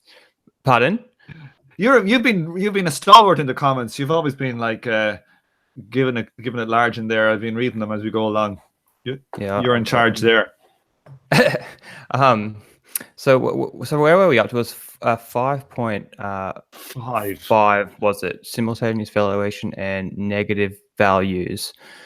Okay, so he uses an example, and what he's I think what he's trying to refute is that would you say he's trying to refute the value form approach? Is that, am I reading that correctly in this section? Well, I think he's trying to refute the idea that the fact that these simultaneous guys, they say that that they make the point that labor is the only source of value.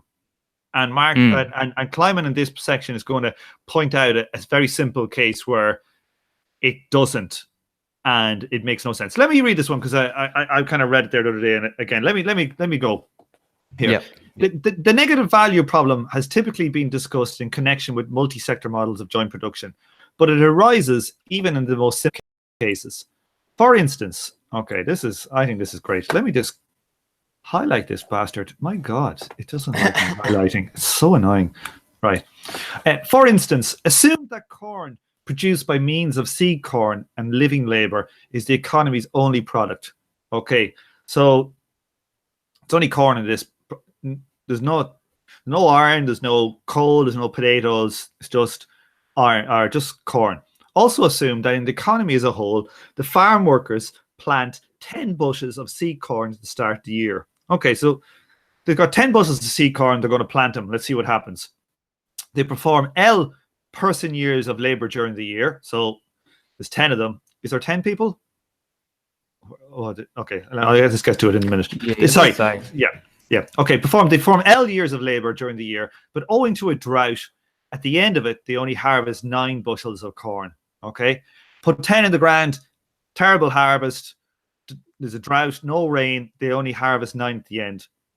Okay, it's natural to suppose that the price of corn will rise. And indeed, this is what Marx's value theory, as understood by the TSSI, suggests. Because the farmers are still doing all the same amount of labor, but they're just getting less at the end. So the same amount of labor goes in, the 9 will be worth more. Okay, the total value of the 9 bushels of output is the sum of the value transferred from the 10 bushels of seed corn that are used up, plus the value added by the farm workers' labor. Okay, so the value of the seed plus the new labor, right? Everybody okay with that? Then, thus the 9 bushels of corn are worth more than the 10 bushels of seed corn, which implies that the per bushel price of corn increases. Okay, but simultaneous models prevent this increase from occurring. And by doing so, they create the negative value problem. So this is really important to me. This should be getting you worried if you're a simultaneous. Okay. If V is simultaneously determined, value of a bushel of corn, and L is the value added by the living labor, then we have 9V, this is our output, is equal to 10V plus L. So our output, 9 bushels of corn, is equal to 10 bushels plus the labor added. Okay. Now, if we take away 10 from the right-hand side and just get L, and we take 10 from the left-hand side, we get minus V. Okay, so we get minus V equals L. So thus, V must be negative if L is positive. Or if V is positive, then L is negative. So the workers' labor is subtracting value. That's what we get from this equation. Yeah. Whereas if you take a temporal approach, that initial value is just going to be distributed among those 9 bushels. Am I reading that right? So it just goes back to labor being the only determinant of value. Yes, and this would say that the labor in a simultaneous one could give you negative value. So it's essentially saying like the people have been going out there setting fire to the corn or some shit, you know? Yeah. Like that's why I brought value form up before. I just remember a discussion last week about it was the bull in the china shop. I'm not sure if people remember that. Am I on the right track there? Is that how value form theorists would characterize this problem? It's really interesting that there is so much assumed in common between value formers and simultaneous, but I think value formers are not concerned with this dimension that much whatsoever. Because they're not really interested in the quantitative. They're more interested in the qualitative. They just don't think about it, honestly. Sure. Well, that's not the point. That would be to fetishize the critique that Marx is trying to make. Marx, to them, they're coming at this from a sort of Adorno, Frankfurt School standpoint of critique. They don't think Marx is really making positive claims about economics. They think that he's just a critic of bourgeois economics. He's not really an economist in that tradition. That's the way they see that whole thing. So they sidestep all of that. I don't think they give a shit about this. Yeah, fair enough. One thing we should add is that I've been reading that Henrik Grossman book, and we should be reorganizing like who is the dominant thinkers in the Frankfurt School. Should be Henrik fucking Grossman. Other guys can go and die. Has anyone come across Alfred son Rethel? Who? I haven't investigated his work, but his name is all over the lit. Yeah, he should be up there as well. The value formers, they like him. But yeah. Nah, I wish I knew more about him. If only I could find out. Well, no way to know. What do people, Emmanuel, what do you make of this equation here now? You're an equations dude. What does it say to you then? Well, it just goes to show that if you want to, evaluate things simultaneously, you end up with really strange results. So in this case, any decrease at the end of the year due to anything, in this case, weather, right? So we have weather conditions that makes it so that each seed does not yield 1 bushel of corn. So we lose 1 bushel of corn. So we have a lower physical quantity at the end of the year than we had starting. That sort of spurious accidental thing ends up being, the determination of what labor does. So what this is saying is that if there's a drought, not only are you wasting your time tending to the field, but you're actually, you're actually, losing value. You should be out doing something else instead, like investing in real estate or whatever it is, but do not tend to your fucking bushels of corn if there's a drought. It seems to me what this is saying. I think the simultaneous kind of school should be kind of reimagined as the school of shit farmers. Yeah. Oh, absolutely. The school of labor incompetency. Yeah.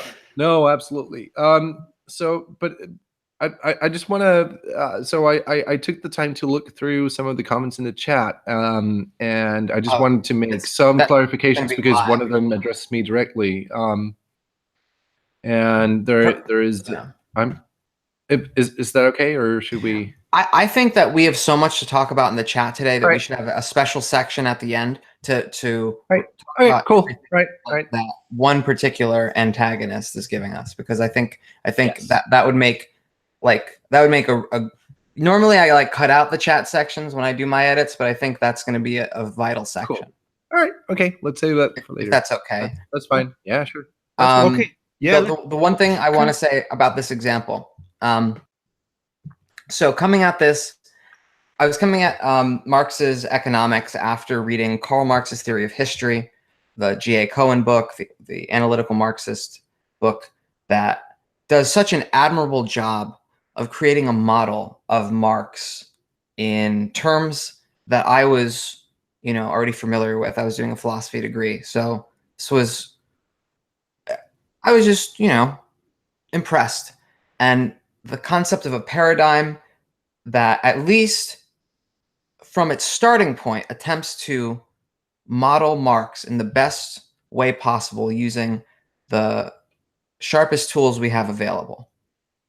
That was so attractive to me. And it, again, so many of Marx's intuitions, it modeled perfectly.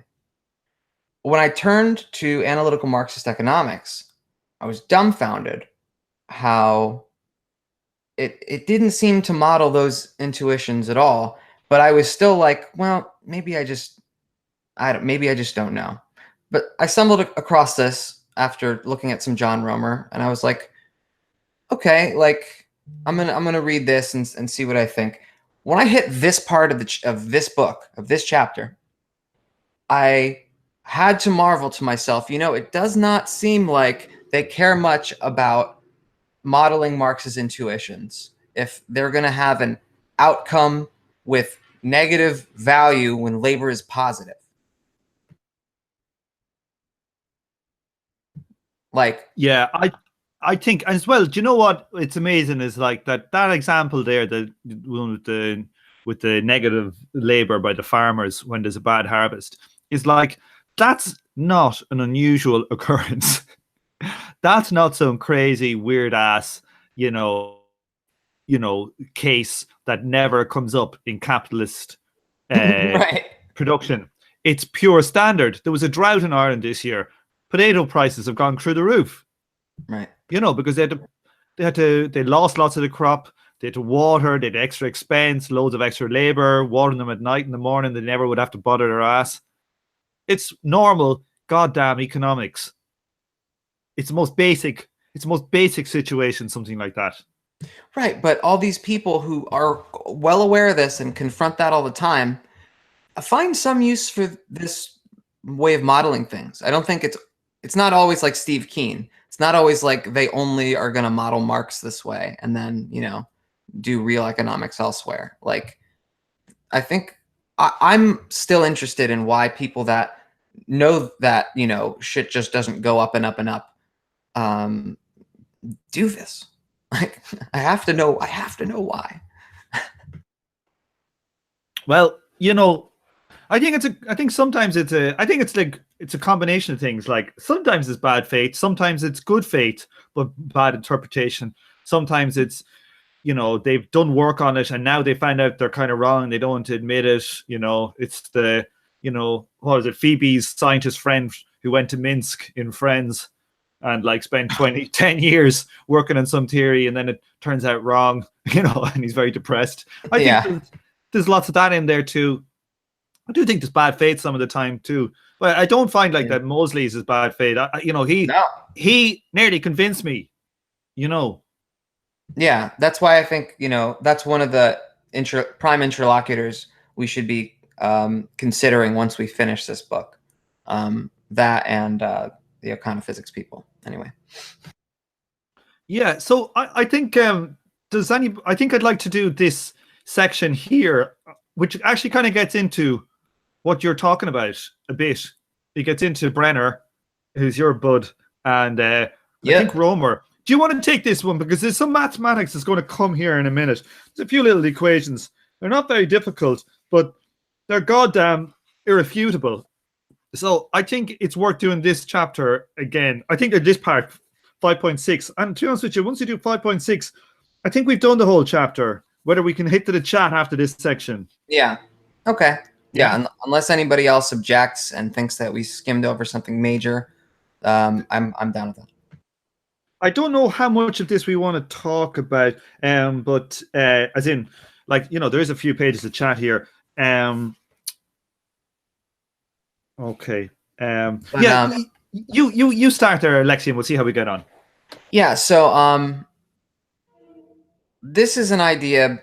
So this section starts out talking about that some people don't really realize that the determination of value by labor time is incompatible with simultaneous valuation.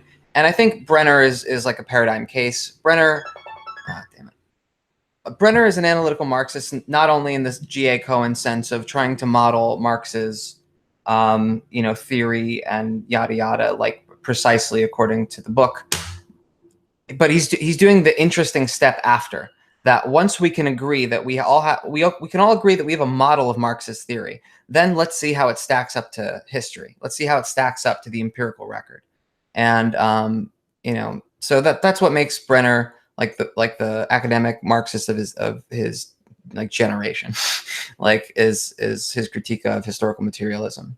But coming in here,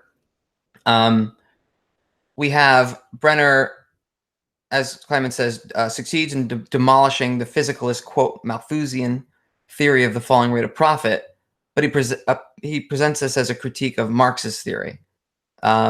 Even though he recognized that Marxist theory refers to the fall in the value rate of profit.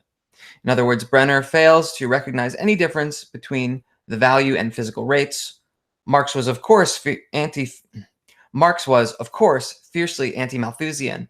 The Malthusian character of his theory of the fall of the rate of profit is therefore highly incongruous, although logically unavoidable, given that it has the decline in profitability result from a decline in productivity. That is, a decline in physical output per unit of physical input. So Kleiman stacks three things that can't all be true that Brenner. Okay. Let's go to that. Let's go to that because Brenner's account. I think this is in a. Yeah. This is in a paper by Leibman, and is this the one? So can we get to this? I don't know. Does Brenner do that too?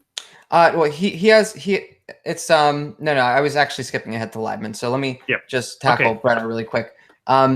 There's three pieces of evidence Kleiman feels in Brenner's account that allow us to conclude that his interpretation of Marxist theory is almost certainly incorrect. So, first, the idea that that the theory's allegedly Malthusian character is highly incongruous.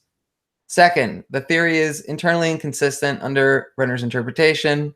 And as Brenner himself acknowledges in the same footnote, Marx claimed that the decline in profitability results from a rise in productivity. Therefore, what Brenner calls his theory of the fall of the rate of profit is exactly the opposite of what Marx claimed. But he doesn't see this as a misinterpretation. And I think this is a true critique of Brenner and the analytical Marxists more generally, is that Brenner, a historian, relied on the authority of physicalist Marxist economists.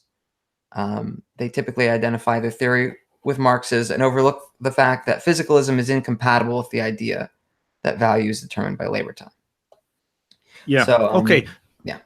Let's get to this next bit. This is the bit I was really more kind of interested in. I don't know. Is the Leibman, these kind of mathematical kind of assertion by Leibman of, like, I suppose what he's trying to get to here is that these people consider themselves like that. They consider that value theory is important, but when they become physicalist in their simultaneity, my God, what a lot of jargon that is.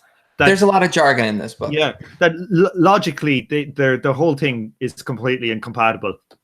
And this is, like, I did it, like, I know I said it loads of times, it's like blow my own horn, but I did a degree in mathematics, there's only about, sometimes you do a big difficult theorem, in whatever field you're going to do, and there's 2 or 3 or 5 pages of, steps of logic, and, it can be difficult to follow. But like, what I find in this book is that time and time again, the equations are like 3 lines long, and they are incredibly simple equations. And like, that just baffles my mind. That always just amazes me. But I think let's get into it. Do you want to take it here, Alexi, for these 3 guys here? Sure.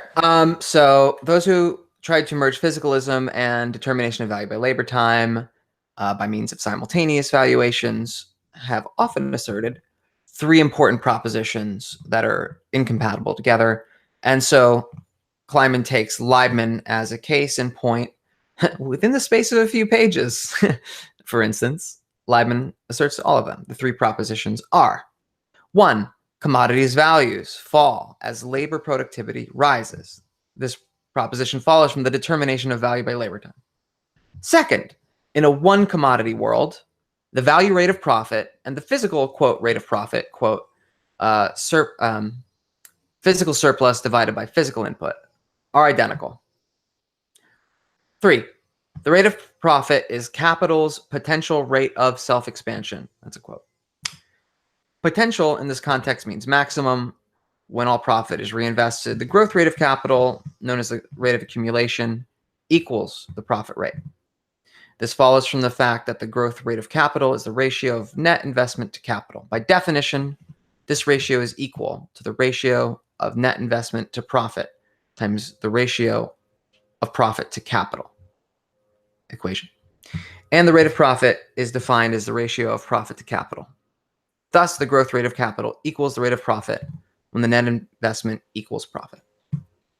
Okay, let's think about that for a second. Yeah. So what is the maximum rate of profit you can, or the maximum investment you can do? If you think about like you've used up all your means of production, you've paid your workers, and now you've got some profit. How quickly can you grow your initial stock of capital? Well, if you just take all your fucking profit and pump it back into investment and pump it back into new factories and new means of production. So like your rate of profit is your maximal rate of accumulation. Does that make sense for people? Yes. Yeah. Okay, Grant. Yeah. So I just sometimes when you read all that, it feels very jargony, right? Okay. Okay. Yeah, totally. It just his phrasing does a good job of like drawing out the relationships in verbal terms that it would be hard for me to. Okay, well, this equals that, and anyway. Okay. Let me take this bit here. Let me see. Go for it. I kind of talking a lot here. Okay, so now assume the conditions of the problems are satisfied. So he's going to come up with a few equations that's going to describe those 3 worded. Let's have a look again at these 3. So these 3 things he's going to come up with. Andrew's going to put them into mathematical formulas. Okay, just really simple one-liners. Okay, let's have a look. Okay, now assume that the conditions of the problem are satisfied. There exists a single commodity serving both as a means of production and a consumer good. So like corn, it's a means of production and it's like the food you eat. Labor productivity rises and all profit is reinvested. Okay, that means that the capital is growing at its maximum potential rate. You're getting all your profit and you're chucking it back into production.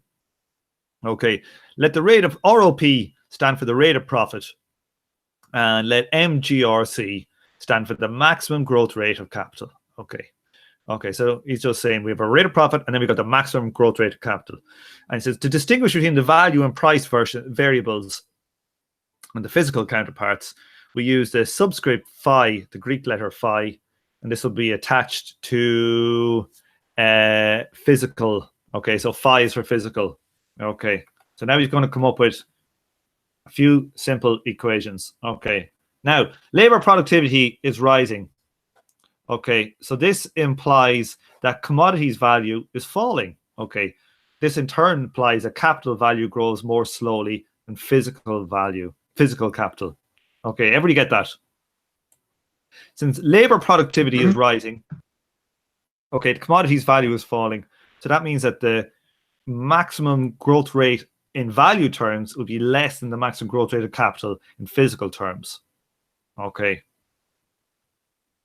That makes sense to people. Yeah, necessarily. Yeah, it's like a definition. Okay, because our value rate would be going at a slower rate than our physical rate, because the physical doesn't care about productivity. Yeah, that's like the definition of productivity. You do more with less. Yep. Okay, so now here we have our second proposition. This is the rate of profit. They're going to be equal. So the rate of profit in value is going to be equal to the rate of profit physical. Okay, and then the third one implies that the maximum growth rate of capital is equal to the rate of profit, and the maximum growth rate of capital in physical terms is the rate of profit in physical terms. So these are all just, you know, very simple statements of these facts. Okay. Taken together. Go ahead. Just in other words, the maximum shit you can reinvest is both the value that you get, the profits that you get in money or value terms, or it's going to be the amount of corn you produce.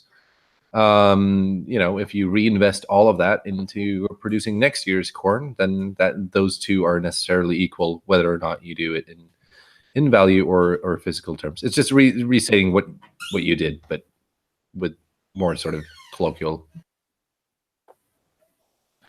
Well, I don't know. I think I'm the most colloquial motherfucker on this podcast. That's a claim now, Emmanuel. That's quite the claim. All right.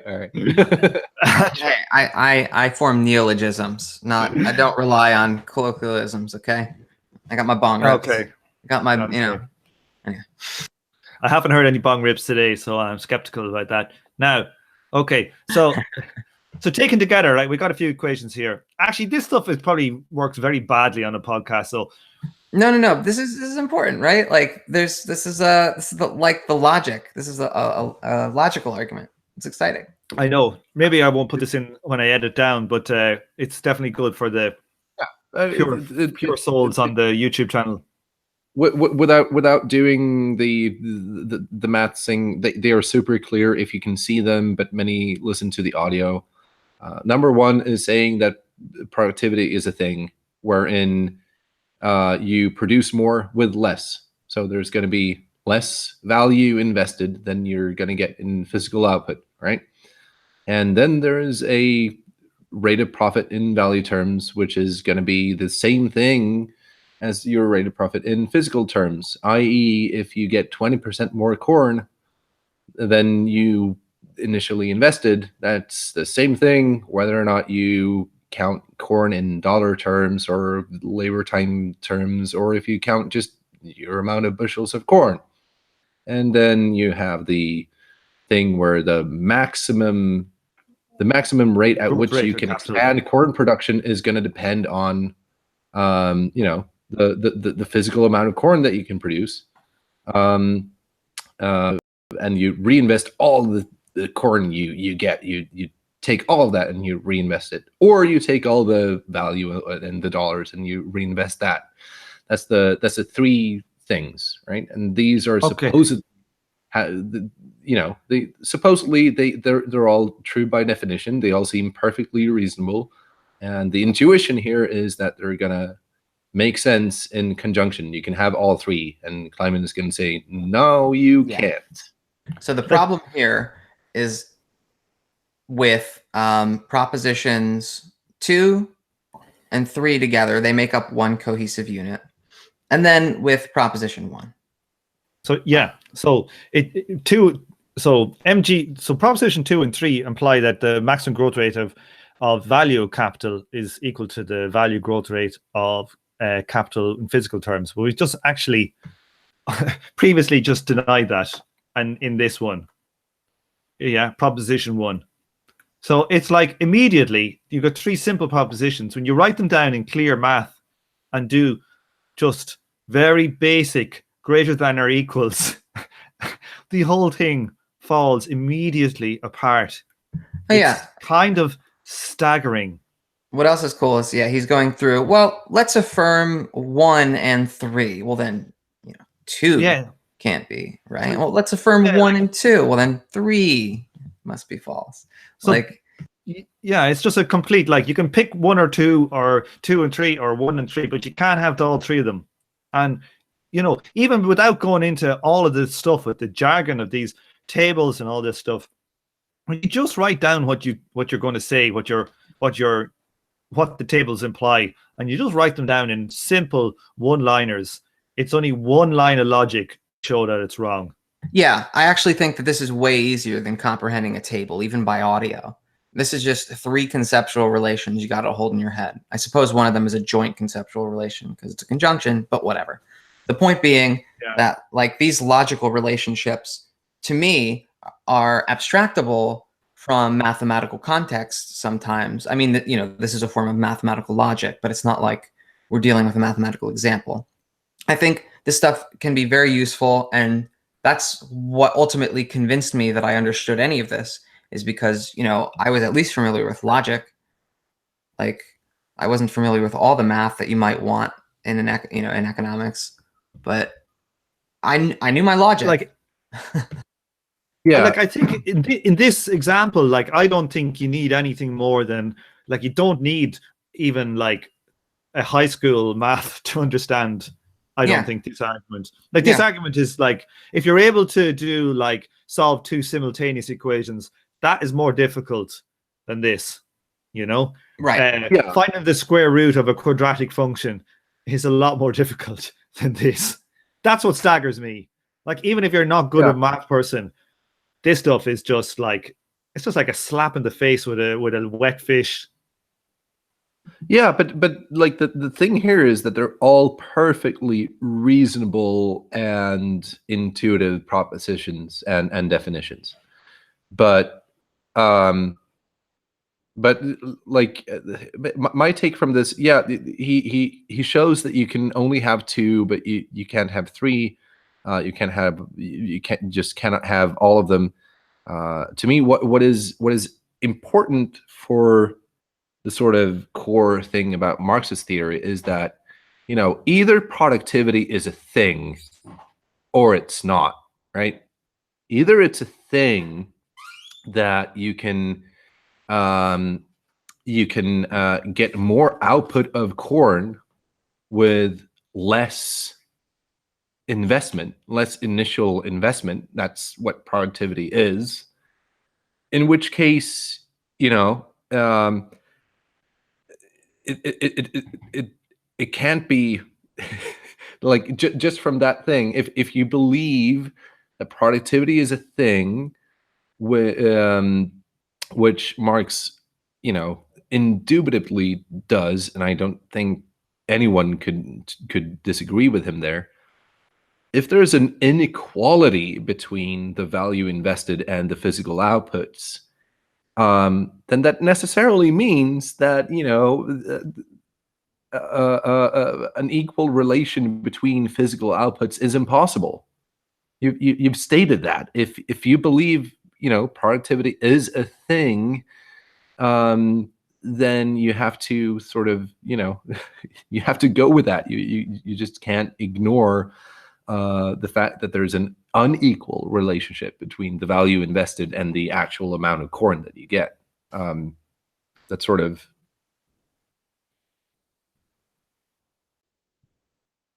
Am I making sense at all? Yeah. Yep. So your last part just cut out. Okay. Well, it's basically, okay. In the text, Kleiman is making the case that you can take all of these 3 propositions and you can only pick 2, right? But at the end of the day, my take from this is with proposition number 1, i.e., productivity is a thing, and if you accept proposition number 1, which is that there's an unequal relationship between the value invested and the physical output that you get, you have to run with that. And if you then try to say that productivity is a thing and it matters, but then you also want to say that all physical outputs and all value inputs are equal, then you just cannot make that make sense. So while the take three, but you can take 3 cards, but you can only pick 2, is a cool thing, and the whole sort of logical inconsistency thing is a cool thing. I think the core tenet for Marx's theory is proposition number 1, i.e., productivity matters, motherfuckers, and like you have to run with that.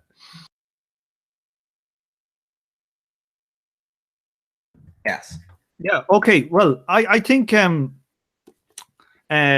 we have kind of done the guts of that chapter. I think we've done it ins and outs. I think I think we've enjoyed that chapter personally. Yes. That is the key chapter in the book for me. But I know there is some group chat going on in there. There's some hardcore stuff going on there between antagonist 1DZ. I don't know who that is. And yeah, we have a well-read Strophian, which is awesome. Who attempts to correct not only us but Kleiman here. Well, actually, if I've been reading their comments, and it seems like they're actually not a Strophian, but they think that Kleiman's presentation of Strophianism is unfair. So that's an even further level of someone well versed in Strophian theory, which is more than any of us are. So that's awesome. This is exciting. So I don't know what we want to do with it. Do we just start from the top? Could we? Okay, and talk through them. Okay, so let's see where we go. Who are we talking about? Antagonists. Okay. Physicism does not take it from the top. From the top. Yeah. Take it. We got physicalism does not imply simultaneism. Okay, well, I think what we are saying is the opposite of that. That simultaneism implies physicalism. I cleared that up in the chat. Okay, so then what is next? Okay. So how long? So there's quite a few different points here. No. It's his overall point is like towards the middle, but just to skim over these points. Predictions. You go through them because I haven't been following them I've just been seeing them because I haven't been reading them, so it took me a while to go through them again. Okay, so predictions of theory of prices of production plus simultaneous evaluation do contradict the predictions of Marx's labor theory of value. Okay, so no argument there. Emmanuel's summary that simultaneism assumes prices, in quote, to be determined in exchange is incorrect. It shows rather that the stable exchange ratios are determined by technology and real wage. It can't determine the magnitude of the price vector. The reason this would appear obscure is because you are stuck in a one good example from Kleiman's book. So can I address that? Absolutely. Yeah, can I say something as well before you just hop in, Emmanuel? I kind of was wondering when you said that point at that time as well. I was kind of wishy-washy, but I didn't want to butt in and say you were wrong like I did the week before and then figure out I was wrong. So this is a good point. So you fire ahead there, Emmanuel, again. Right. So there are a couple of things here. So my assertion was my claim was not that all simultaneous doctrines think that value is determined in exchange. My point was to illuminate, why would anyone think that just because the value of the bushel of corn equals $5, then the seed must also equal $5? And there are a lot of economic theory schools and models that really do this sort of determination of past values. because they think that exchange that value is determined in exchange. So it's a common answer to the knowledge problem. How do you know the value of your half-finished jeans in the factory at the 75% of completion? Well, one way to do that is look at what they sell for and then backtrack. And this is what a lot of economic models do.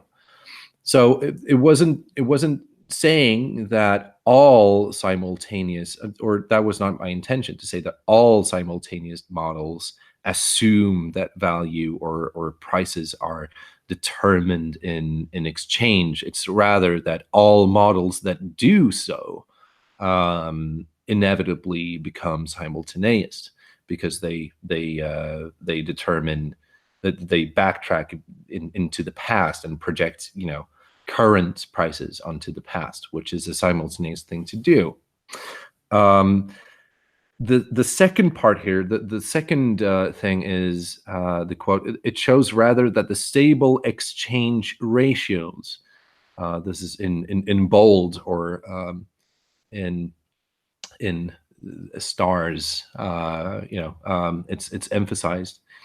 So the stable exchange ratios are determined by technology plus real wage. Yes, that's true. I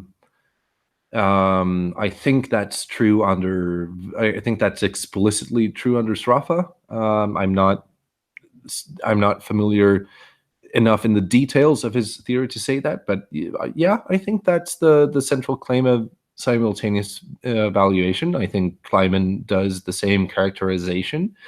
And the one thing I would say to this is that, okay, if we have stable exchange ratios, so that means that 10 t-shirts exchange for one shoe, say, we still have the problem, and this is, in my view, Marxist genius.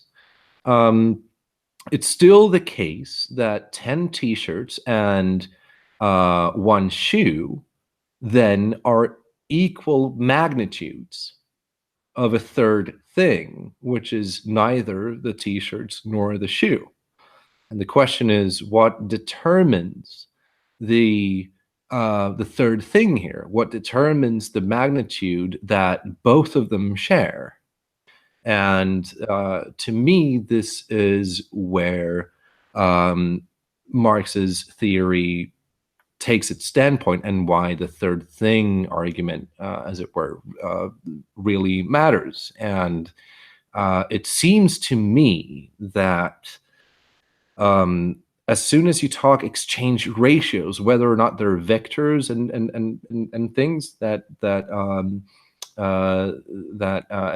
antagonist 1DZ mentioned, as soon as you have exchange ratios that both express the same amount of value, so 10 t-shirts and a shoe are worth the same amount, then what needs to be explained is the same amount. And it seems to me that any theory able to explain that has to be temporal in its nature. And I'm not sure how a simultaneous conception could possibly solve that. But I am way on thin ice here. I only know Marx's theory, the way he wrote it. I'm not familiar enough with Sraffa or other economic theorists to be able to make a mathematical or logical rebuttal of that. But that's sort of what I would say to that. If you're talking exchange ratios, fine, but that it's not if you have ratios between two different commodities, what needs to be explained is their common element. And Marx traces that to socially necessary labor. And socially necessary labor seems to me to be, by definition, temporalist, because what's going to be socially necessary at time one is not going to be socially necessary at time two. This seems to me to be perfectly valid given the definition of what productivity is.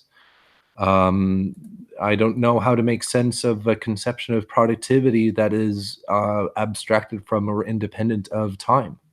So that would be my response to that. Okay, so yes, Tom. No, go ahead. What I was gonna suggest that we move on not to the next chunk of comments, which are about it's sort of an aside, but the chunk of comments afterwards, because I think it's in dialogue. It goes over some of the same ground, but it's also in dialogue with some of what Emmanuel is saying. But what were you going to say? Well, I was just going to say that I don't know I haven't read Schraff's work, so I feel incapable of arguing with the person. And I think that if we want to, we could do a thing on Schraffa and see what we make of him. We should totally do like a Schraffa, like Stephen thing. Yeah, like I think so, but I'm wary to get into a big discussion with points on what Schraffa said or what didn't, and how representative what Andrew was saying that Schraffa, what this book is of Schraffa's work, because he doesn't really. He spends more time talking with other Marxists than he's not taking apart Schraffa's actual work. Well, he's attacking the analytical Marxists, and I have this phenomenal textbook by Tom, is it Mayer, that basically lumps him in with the analytical Marxists for the reason that like so many of the Marxian economists, the contemporary Marxian economists that are correcting Marx are using that as a basis. But I understand what you're saying. So yeah, like I'm saying, like I don't like antagonist 1DZ is getting to, you know, the vector of prices and quantities and talking about all that. So it's hard for me to critique it when I haven't read it. What we are critiquing specifically is the logic of people who were influenced by Schraffa and how they're trying to shoehorn prices and values together using simultaneous evaluations, and that doesn't work. Now, there is a very reasonable case to be made that, like, Schraffa's ideas that kind of, as far as I know, Schraffa doesn't have value; he just has price. I could be totally wrong, but like, I'm well open to theories of where somebody just has price, and we can look at them and see them how they work for as a theory, but you know, what we're doing here is specifically showing how the simultaneity and setting inputs and outputs causes things to screw up when we're trying to make sense of Marx's theory. So I'm very wary of trying to make an argument for or against, or I can't even tell whether his arguments, antagonist 1DZ, are correct or not when we get to some of this stuff, because I don't have the background in it. I think it's a separate show.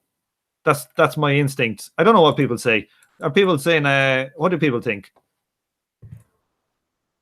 I mean, I don't know. I like I can't check a lot of the things that are coming up either because I don't have the background. But I think it would just be it would be fun to entertain the comments and try to see if we can grasp why he doesn't feel like this is a fair representation, because he does lay out the price vector and basically his point, just I guess to summarize, is that you can't actually get the ratio because in a one good economy, right? And that you can't get what ratio? What Kleiman is right. What Kleiman is saying apparently is, if I understand our antagonist correctly, what Kleiman is representing as simultaneous costs or price or something along those lines, it is actually not what Schraffa is holding constant. It's the exchange ratios that he's holding constant. Okay. Yeah, but that wouldn't work in a one good economy. Right, but and my point here would be that, all right, let's run with that, and let's Let's hold do the two. exchange ratios constant, but we, in my view, just coming at this from a Marxist perspective, that's not going to matter too much, because even if we hold the exchange ratios constant, we still need to explain how it is that two commodities with different who have ratios between each other are still worth the same amount. That's your third thing. That's your third thing argument. But like, no, it's not my third thing argument. It's Marx's third thing argument. Yeah. And that's value. The 10 t-shirts equal one shoe. That means they're both equal expressions of the same magnitude of value. They're both worth the same amount. So what needs to be explained is the homogeneous substance, the thing, equating the two. And unless Srafa has some cool response to this that I haven't heard of, or that I haven't seen in any of the admittedly secondary literature I have read on Srafa, then we can have any exchange ratios we want. It still does not give us a value theory. A value theory, in my mind, has to explain how it is that exchange ratios are at all possible. Maybe Srafa does that, but I think Kleiman's argument is that to the extent that does that at all, it will necessarily boil down to physical quantities. I don't know if that is true. I seem convinced by the arguments he's laid out so far, but I'm not really seeing how exactly we need a better grasp of Srafa's theory in order to say that a theory of exchange ratios is not a theory of value, and they're just conceptually not the same thing. Well, the idea is that the third thing argument, okay, so Srafa is arguing, right, that you don't need a third thing. You can just do exchange ratios. You don't need you don't need reference to labor. That's okay, but in that case, you don't have a value theory at all. It's not a value theory, though. It's a price theory. In Marxist conception, or and I can't.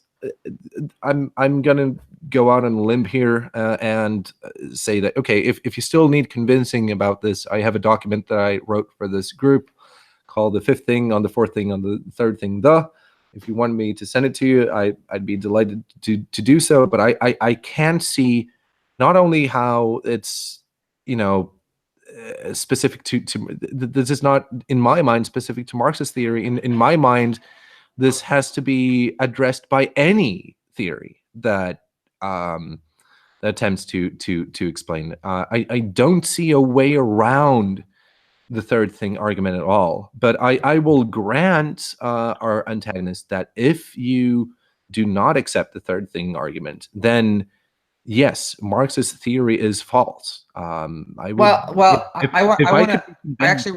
third thing argument is not valid, I would abandon all of Marx's theory. Well, see, I think that's ceding way too much ground, because I think even if you don't think that the third thing is logically necessary, you can say that it's an explanatory premise that is, empirically viable, and or something that there's a strong intuitive grasp of when you're modeling an economy.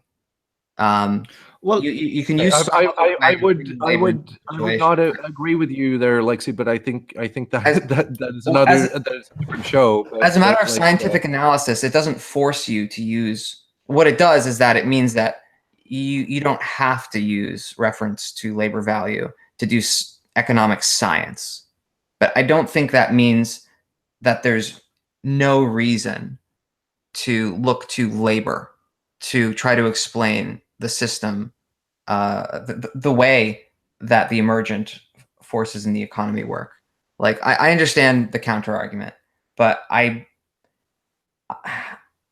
don't think it's that reductive. I still think there's room for putting forward a possibility that most empiricists are going to spit at and reject. And economics, bourgeois economics, very empiricist. But I think there is room in science for theoretical postulates if they have a decent cash value, no pun intended. And if you can prove that value postulates do explanatory work, then you don't actually need a third thing argument to process logically necessarily for all science in general. But I'm just going to. I'm just. Yeah. Okay. If I understand you here correct. Okay. Fuck. We're getting into we're risking getting into a very. This is the end of the show. This is the end of the show. It's fine. We can cut it out if we want, but I just want to hear your response. Okay. But just my one and final comment to that is, if I understand you correctly, it's you're sort of saying that we can observe exchange ratios and we can do science on the determination of those exchange ratios without actually trying to explain any sort of commonality between them, which is, I think, if that's your position, well, it's in a way true. But it's I would then claim it's just really bad science. Then it's empiricism. I mean, this is why we have the concept of energy in physics, is precisely because we want to convert different units to other units. We want to say that, you know, the energy it takes to boil this and this quantity of water under this and this pressure is exactly equal to a 30-minute workout, or, you know, the amount of Cokes consumed. So they're all different expressions of the same magnitude of energy. And to me, that is exactly the concept of energy is exactly what makes physics a science.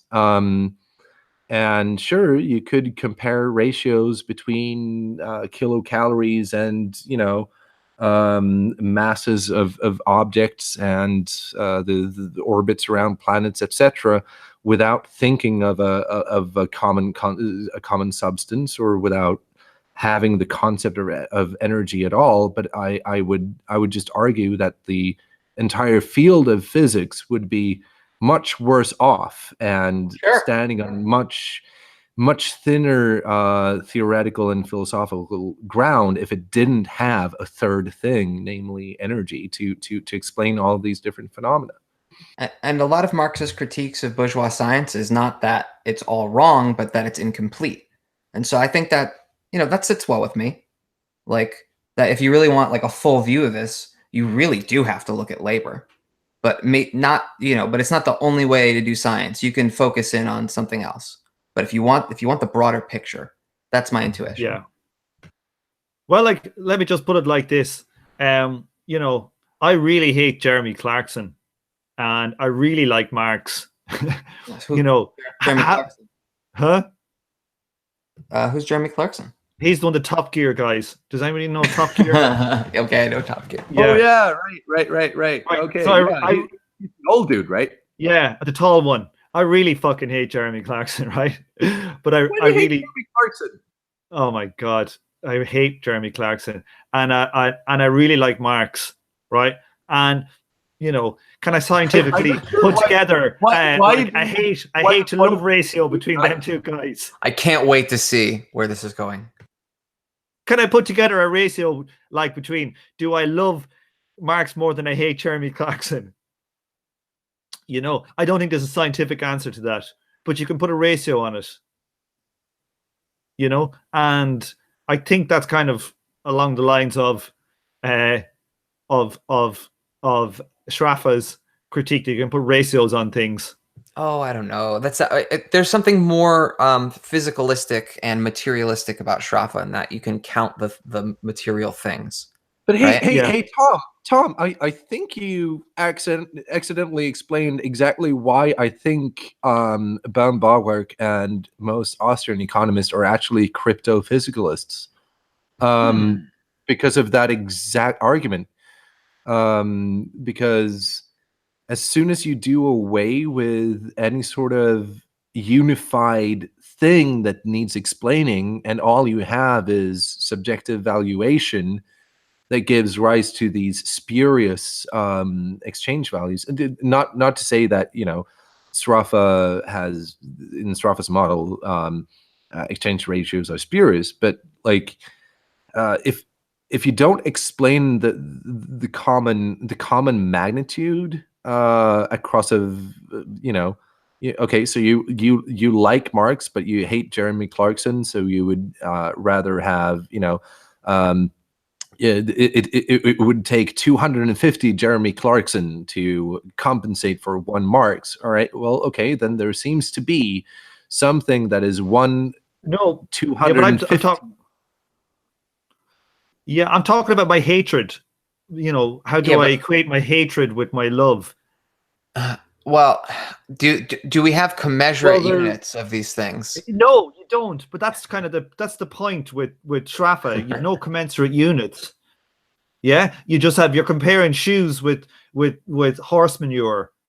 You know, you don't have a commensurate unit, but you've got ratios. So it's like my love of Jeremy Clarkson, and it's like comparing love with hate. Assuming we can like weigh love and hate or something, but you still don't even have to.